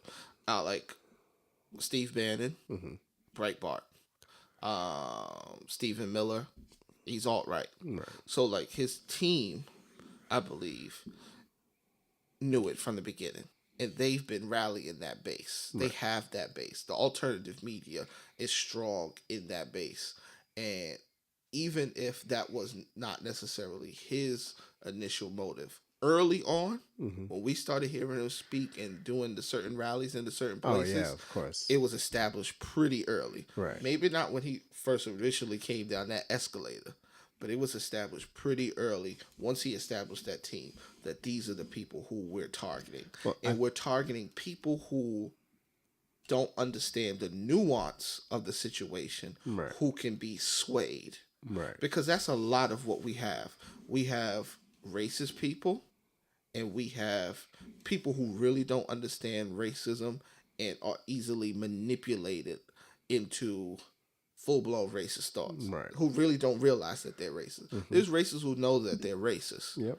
And then there's the other people who are just like, oh, no, I'm just making a decision based off of what I think. Facts. Right. Not true. I think that that at that moment, that was when he realized that he had a chance. Like, you know what I mean? Huge chance. So it was just like, all right, well, now we're gonna do this, and we're gonna win these states in which these people weren't voting. Yes. You know what I mean? Yes. Like, it was like maybe they were borderline states, or maybe there were states in which the Dems were winning. But now it's like, but if we could get all these people and get them behind us, and come to these conventions and do this and do that, like, then we'll use them. Like that's exactly how I feel. And now it's just a thing about, like, there's times where he treads, where he doesn't want to get too far away from it because he knows there's another election. So he's kind of have to, like, play at it, and then play at, like, oh, I'm just stupid and ignorant, or whatever the case is. You know what I mean? Yeah. So that's the thing that I kind of don't like, but it is what it is half the time. Yeah. I mean, with how they go about, especially now, everyone's got a voice. So now there's so much easier to be vocal about it because people have been vocal about it for a couple years now. So now it's the perfect opportunity for everyone to be like, all right, well, now I can voice my opinion because this is just what's happening, and it's only building the tension higher and higher. You know, so now it's only dividing the people more and more. And now it's like, all right, well, this group does this, but now we have to sway people to get in this group. And that's kind of the point in which we don't want. We don't want people to move apart. We kind of want them to get together. And we kind of want the people who are in response moving more to the left to, come back just so that we can try to meet somewhere in the middle and get everybody in the middle. I don't want to grow up telling my son to avoid or to not do, Yes. or to see things a certain way just because another group is doing something different. You know what I mean? That's the difficult part of like life, where you're kind of like, what should the reaction be? Should I like be contrary, like fully committed, or do I kind of have to figure out how to get back to the table to like have this conversation? You know? Well, I mean, in any negotiation, if you look at people who negotiate things, you'll never go in with the thing that you want. Let's say you're purchasing a car for 20,000 and you want to get it down to 15. You can't go in at 15, Right? Because you'll never get 15. never get 15. Right. You will obviously have to go at a number in which you can keep increasing your number to the point where you get to 15. Right. And I think that's what people are trying to attempt, especially on the left. It's like, listen, we're going all the way Right. over, because if we start in the center, all we end up is right. Right. And that's what's been happening. And I think that's like one of the fights, is because people looked at Hillary Clinton as very center and Barack Obama as very center, and we end up now moving all the way over. But as far as like my what I want to understand is, and I have my feelings on it, are we creating a divide right now, or was there really always a divide, and now we're just understanding where the divide is? There was always a divide. Okay. I feel like there was always a divide. This is the one thing that I've been saying. Our biggest obstacle, honestly, isn't even them. Our biggest obstacle is the separation of minority, where if we, instead of looking at each other as others, if we saw each other as a whole, as a base, we'd have a better chance. Yes. Like if our big thing was, like, if we're looking at it and we're like, man, that border stuff is bad. Yeah. But it's not us. Yeah. You know what I mean? You like lose. We're losing based on that. Yeah. Like if our percentages as people are in the teens to the 20s, like we're not going to be able to beat half of the country, or it's not going to work that way. Like, because one thing they've really done smart is make the border situation a Mexican thing, and it's not a Mexican thing. Right. Exactly. And if anybody were to look at like the whole border situation, you can obviously see that this is really a start for them as far as immigration. The idea is like, people, if you have a green card right now, they're looking at you too as a job stealer, because you're not American yet. Right. You're not American to them. So therefore, when people say the immigrants are taking our jobs, they mean you too. Right. And especially if you're black or brown, you probably most definitely, or you're from the island, black or brown, you have parents that are immigrants. Right. Or maybe grandparents that are immigrants, but most likely it's your parents that just came over here. Right. And now you're American. And all of you might be American now, but they were looking at you as job stealers. So like, understand, like, this is a part of a bigger thing. They want you gone too. Right. Eventually. But they can't start with you. It starts here. It starts with the people that they can rally a lot of people behind. Right. Because you think it's about a set idea of this safety and security, when it really isn't, because none of the numbers say that. None of the numbers. Right. None of the numbers. Everything they show you is anecdotal. They pass around things. Oh, this guy raped this girl. Yes, I'm pretty sure he did. With 15 other rapes in that hour. Right. In that city. People are raping, and that's horrible. And let's stop the rape. Oh, let's stop police focusing on drug war, and we have more police presence in other places, and then people can go to these police officers, and maybe we can decrease the amount of rape. I don't know. That's just an idea. Yep. You understand what I'm saying? But it's starting here. And if you look at this ideology, people need to wake up. If you're not white and if you're Jewish, there's a large segment of people who don't think you should be here. Right. You're not European. They don't think this place is for you. They believe that there is an image of a true American, what they consider a true American. And there's a percentage of this feeling that exists in a lot of white people. And for maybe David Duke, that's 90%, 100%. And there are some white people who voted for Trump, and that feeling permeates in them 30%. Because if you ever hear somebody say these people don't assimilate, understand that person is truly a racist. People say this all the time. They would consider themselves, no, I love all people, but they need to assimilate with our culture. What culture is that? What culture is American culture? Is that white? What culture is white? What is that? What is it to be a white? What is it to be white? Explain that to me. What culture is that? What language white people speak? Only English? That's it? Right. That's it? Come on. When people say assimilate, they mean we don't want you to act like you. We don't want your culture here in any percentage. We want you to be us. Right. And that's dangerous. That's dangerous. This whole what is it? Melting pot? People don't believe that. No. Multiculturalism, people don't believe that. They don't appreciate your culture. Right. They don't. They rather purchase it from another country. They don't want it here. There's some people who don't. And I'm starting to believe that percentage is larger than thought before. People say, well, it's just a small fringe group.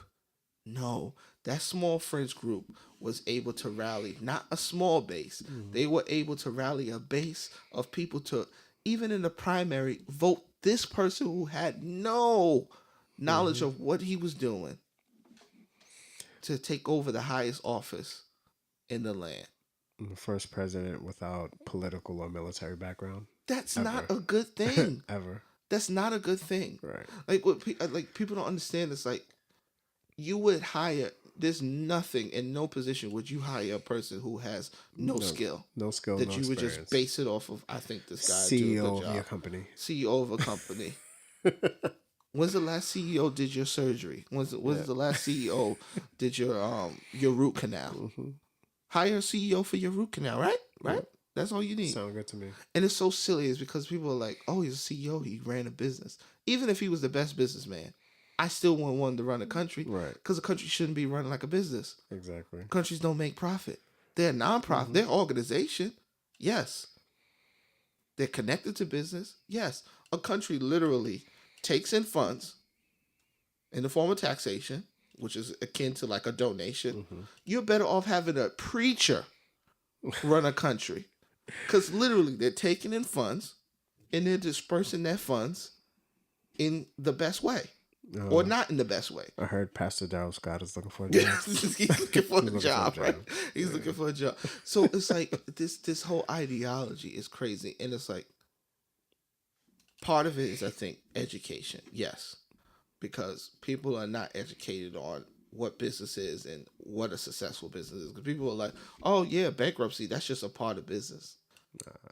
No, like people do utilize it, but that means you did fail. You did fail. It's not supposed to be. Like if you had an option, you wouldn't say, well, I'm totally mess up 6 businesses. All right, guys. On year 6, we're aiming for that bankruptcy.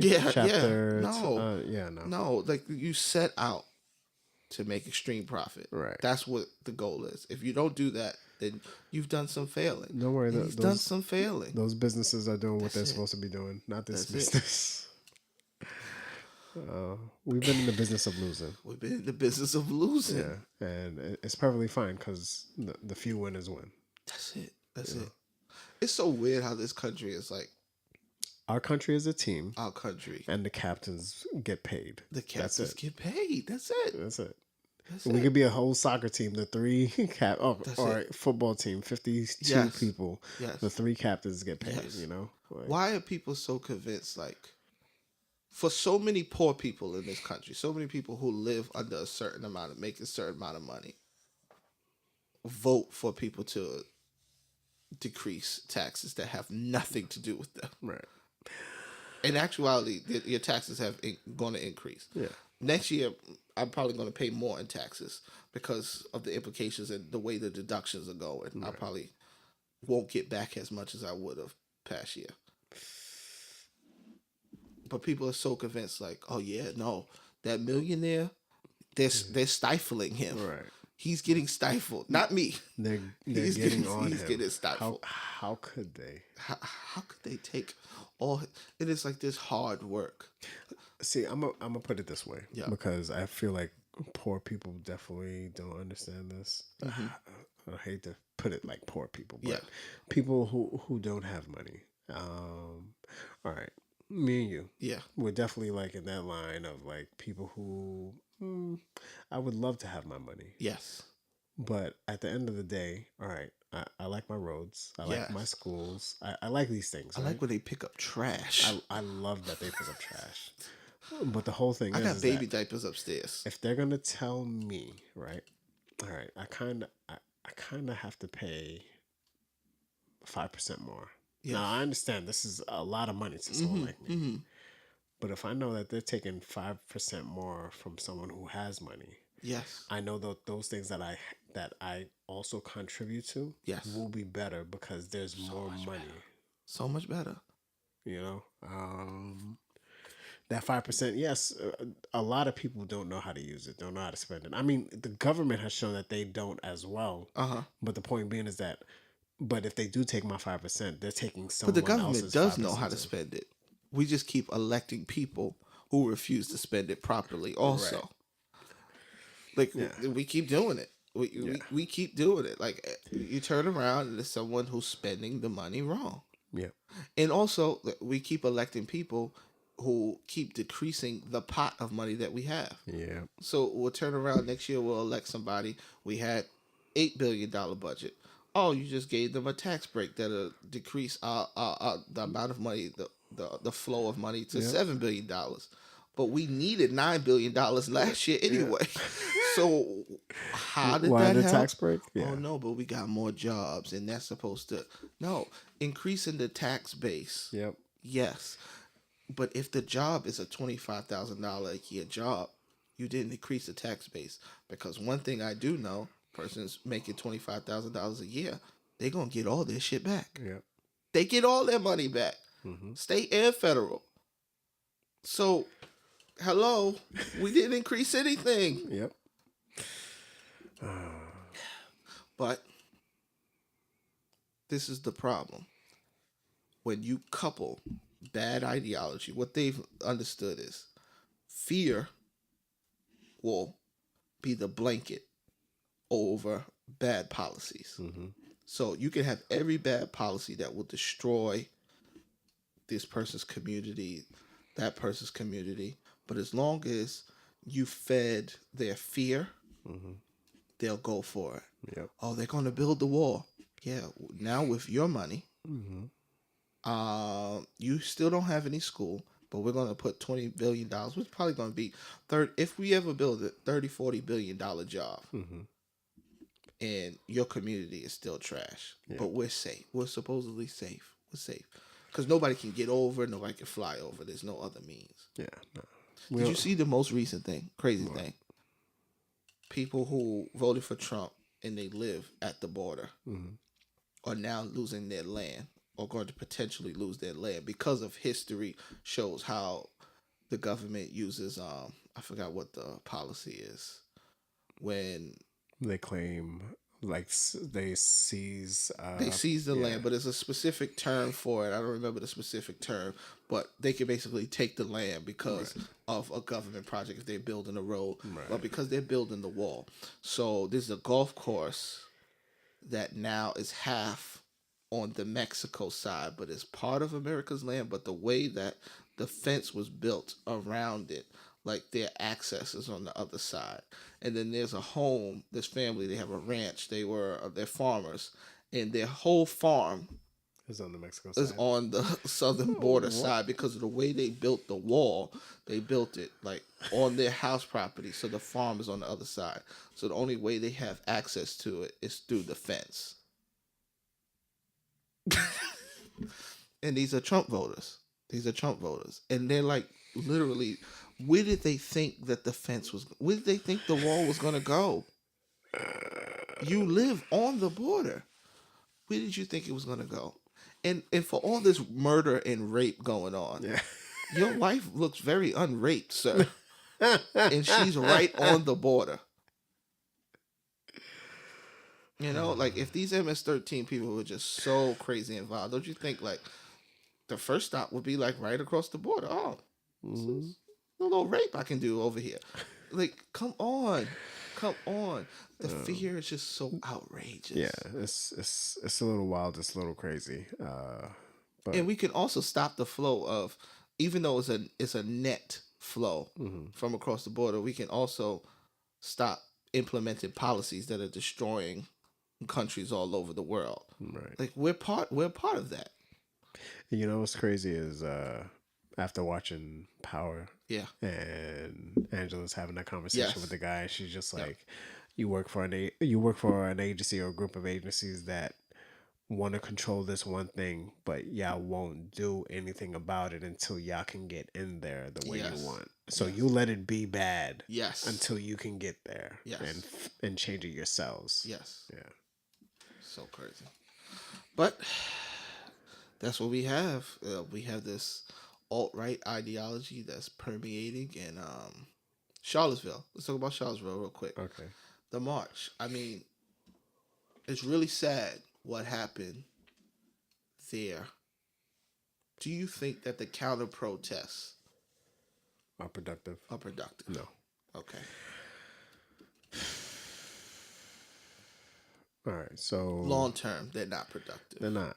And I hate the idea of there's certain things that shouldn't be countered with like a reflection of whatever that thing was. Got you. And I feel like this is because it muddies the water. Right, exactly. Because I mean, the same thing that happened here. After a few weeks after that incident, there was some sort of event in Boston. Same groups, and only a handful of guys showed up, but so many counter protesters showed up. Yeah. That the counter protesters became the issue. And I mean, as much as people want to be like, oh, well, the cops just wanted to try to shut it down and this, that, and the other. Yes, you're right. That is exactly what happens when situations like this happen. Yeah. Oh, but it's their fault. It doesn't matter whose fault it is if you're only going to make the situation worse. Yes. Bringing awareness to a situation is one thing. Yes. Bringing violence to meet violence is another. Yes. You know what I mean? Yes. And a lot of people didn't see it that way. A lot of people don't understand that idea that, all right, so you're counter protesting and it could be anybody. Black Lives Matter. It could be any opposing group. Yes. But now the opposing group is the group that is hit with the stigma of being in the negative group. Yes. No matter how bad the initial group was, no matter how much awareness you're trying to bring, you have now become the negative factor of this situation. Yes. You understand what I mean? It would have been easier or better to actually have a counter protest. Yes. Maybe in the next day. The next day, right. Yes. The next day, a different part of the city. Yes. Or something bringing positivity to it. You know what I mean? Then it would have been like, look, why couldn't they be like them? Yes. You know what I mean? Instead of, damn, look at these two groups just looking like fools. Yeah. You know what I mean? You can't call something out when you're in the middle of it. Right. Because no matter what, you're giving... I'm going to think like Canaan. I'm not going to give you the opportunity to utilize this against me in my movement. Right. And that's what they allowed to happen with... Now they're calling everybody Antifa. Antifa's the same as Black Lives Matter. Like, you let it muddy the water. Right. I show up the next day.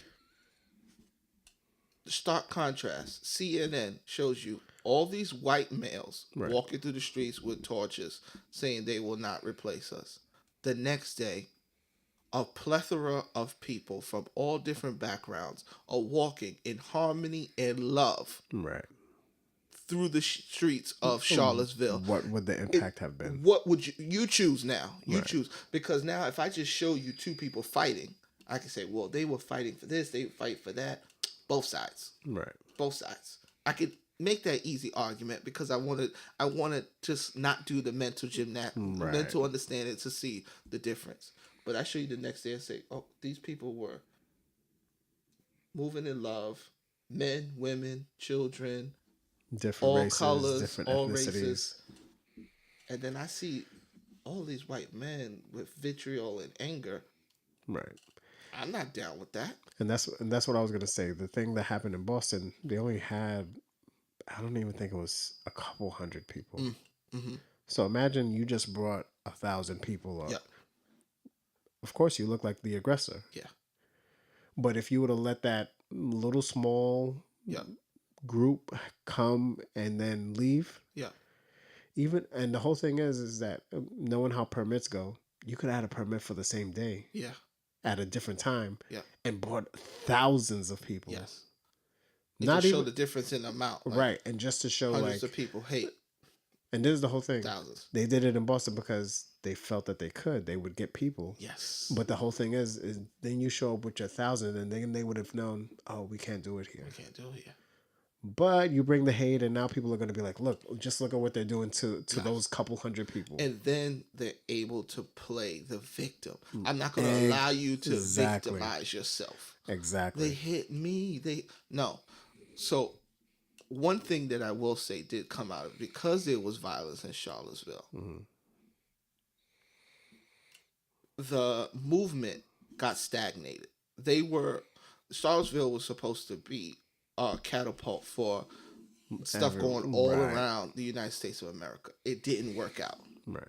It didn't work out. I think one thing that, because of the violence that happened there, the police departments was like, we're not going to have it. Right. We're not going to have it. We can't deny permits like that, but we're not going to have it. So they were prepared with a certain understanding. Plus, people got a lot of consequences. What people did smart. Don't worry about it. Let them wild out. Right. Picture. There's no anonymity anymore. Right, exactly. People had names the next week. I'm sending it to everybody's job. Everything. I did. Yep. Oh, this is who you want to keep on? Mm-hmm. This who you want to keep on? This who's going to check me into this flight? Right. Oh, really? Right. Oh, exactly. Really? No. Oh, he got to go. He got to go. Everybody losing jobs, just like in the movie. People were military. Boom. Oh, you got to go, bro. You got security clearance. You got to go. Yeah. You're out. Boom. That thing was nice. But I don't know if the violence was necessary for that. Right. Just you being down in the place yelling, Jews will not replace us. Right. And that shows me who you are. And this is another thing. Just to take it like from a different perspective. All right. So we have these counter protests agencies, so to speak. We have the people who infiltrate these supposedly peaceful protests to make them violent protests by the government. Agitators, right? All right. Would you want to risk the fact that there could be someone like that in your protests by going to counter protests? No. Why wouldn't you just let that be? Yes. And then have your peaceful protest the next day where the agitators can't really agitate anymore? No. You understand what I mean? No. Because they stand out like a sore thumb. Who you stole stuff? Like, right, exactly. Yeah. Oh, we didn't say we was going to go raid stores or this, that, and the other, No. So that's the whole thing. It's like so many different things could happen. And that's the whole thing. You're kind of trying to change people's minds. You're not trying to put them at a situation where going to counter protests with violence, you're kind of trying to lead with fear also. Uh-huh. You're trying to do the same things that they're doing. Well, see, the thing is, like, I'm not one of those people that says violence is not the answer. Right. Because I would be a hypocrite. And I believe a lot of people are hypocrites because they say violence is not the answer, and they got concealed to carry licenses. Right. They say violence isn't the answer, and they're police officers. Right. They're military men. Mm-hmm. Their families in the military. Violence can be a solution. Right. Sometimes. But I'm one of those people that say violence is the last resort. Right. And there's just, right now, we have better strategy. What's been working is showing peace, unity, and love, and putting that on the main stage, because it's a stark contrast. When I say, I want everybody to have health care, and you keep saying, no, let's go back to the system. And I say, well, why? There were millions of people who didn't have health care. Are you telling me you don't want everybody to have health care? Right. No, well, they need to get why should I pay for it? Ultimately, I'll just keep at, are you saying that everyone shouldn't have health care? Health care is not a right. Are you saying, are you fine with having a situation in which people just die, even though we have the money to take care of them? You present the fact that you are letting people die. Right. I don't want people to die. No matter who they are, I don't care if a person kills somebody. Right. That's not the decision that I'm going to make on their life. I don't believe that. So when you show the stark difference between I'm caring about all people and you're caring about yourself. And then the next argument is always, how do we pay for caring about all people? Mm-hmm. And then I present the argument, okay, look at what we're paying for now. Right. Look at what we could be utilizing that for. Don't you think it's important that people are healthy? It's simple. These are simple arguments because obviously one is a selfish nature and the other one is a caring nature. Right. Look at how many countries have and provide a certain level of care. They're so small. You can't compare them to 330 million because that's not how test groups work. Test groups don't start with smaller groups and then expand to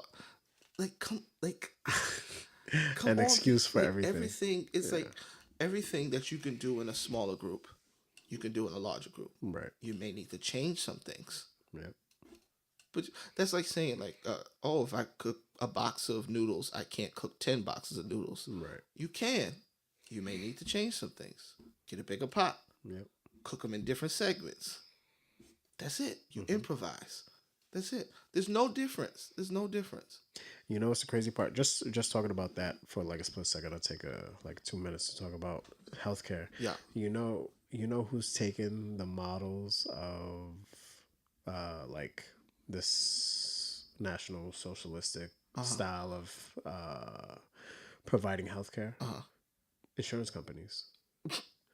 Insurance companies have now made facilities where they have their doctors in one place where now if you have that healthcare, you can go there, it's a network. See everybody. And the whole thing is that now if they're paying the doctor that way, yes, you're going to be fully taken care of. Yes. But the whole thing is that their money is now their money. It's not like you're going to your own specific doctors. Yes. And they have to pay all the doctors. Yes. You're going to this one facility. And that's why they want you to use minute clinics too. They want you to use this CVS model. Mm-hmm. They want you to see people on that's what the government can do. You can't say that Medicare for all won't work because then you should not pay for health insurance. Right.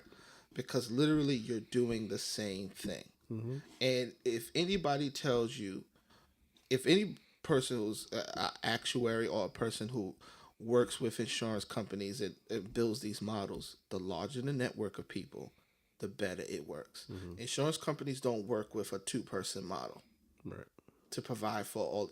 The larger the network of people, the more people that pay in, the better it works. Mm-hmm. Because when you don't need it, I need it. And when he may never need it, but he had it if he did need it. Right. And that's how it works. So if 330 million people, not obviously it's not going to be all 330 million because some of us are kids. But when the adults are paying into this model, if we were all under United Health, what's the difference between the government running the health insurance? Right. And when people say government can't run it properly, okay, well, hire the guy who ran United. Right. And the crazy part is that just like you said. But we've already spoken about the amount of people that the government already pays for to be on public assistance. Like they already pay for it. You're already on Medicare is already working. Right. Medicaid is already working. So the whole thing is that, all right, so imagine that your taxes and your payments that went to this insurance actually went to the government to pay for these facilities. Yes. Guess where you'd be? You'd be at a place where, oh, I could just show up, or I could do this, or I could do that. You're going to be all right. That's it. And it's like you don't even have, the government doesn't even have to run the hospitals. Hospitals could be private. All these everything could be private. Right. We put the money into government, and government pays for all of our services. Right. And these private companies, they got to have a decent amount. They have to have reasonable prices. They just do. Because if you want our money, that's it. Exactly. And then still give people the option to have private insurance and see if they're going to use it. Go ahead. Have the option for private insurance. See how expensive it's going to be. Right. See if you want to use it. You're not going to want to use it. And we're not talking about the highest of the high and doing outrageous surgeries. We're talking about everybody should be able to go to the doctor and get a checkup before things go bad. Right. And they don't have to worry about not having the money and wait and to the point where it goes bad. And just like talking about the gym membership style and the movie pass thing, it's just like there are so many people who don't go. You have to have those people. Right. So it's not like you're going to lose that money because the majority of the people are not going. Yes. It's the people who actually need it that are the ones that are missing out, Nobody ever drives their cars like, you know what? I've been paying into my insurance a while. I hope somebody tears into my bump. Like, please. No. Tear my shit up. No. The point is, it's the safety net. Right. And the healthier our society is, the cheaper the safety net is going to cost. Right. So if we move into a world where, let's make sure everybody gets fresh fruit and vegetables. Right. There's no food deserts. That's exactly what I was going to say. We decrease diabetes. We decrease hypertension. We're not paying for all these pills to control people's high blood pressure. It's contradictive for the government because let's say they have this all in place. Yes. Now, I bet you a majority of their money goes into preventive medicine.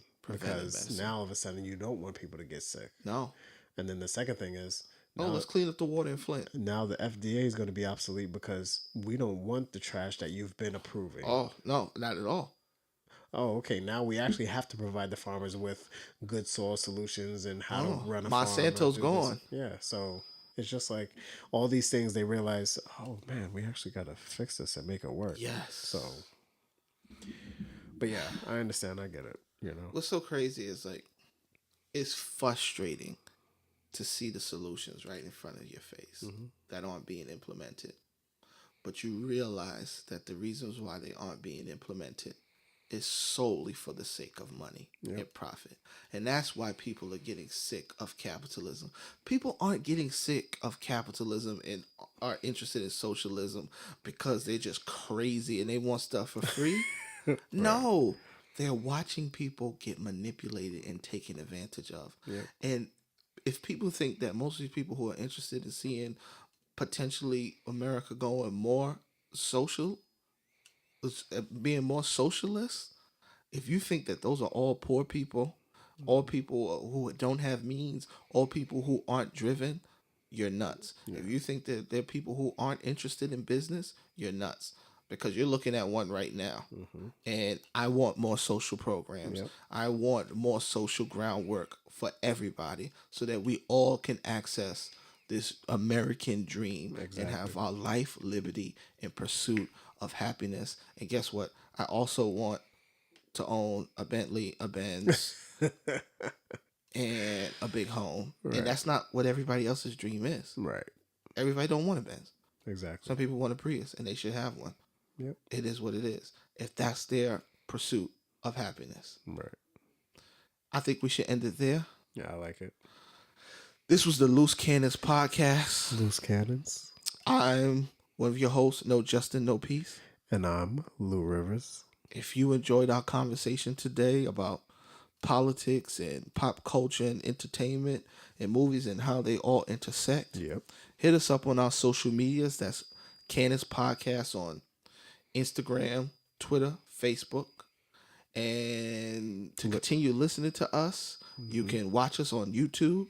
You can listen to us on Stitcher, on Castbox, on iTunes Podcasts. So many different places, including SoundCloud. Find us. Once again, this was the Loose Canis Podcast, and every week we'll be bringing you topics on pop culture, entertainment, and politics, and how they all intersect. And this was a great episode, and we hope to hear from you guys next week. Peace.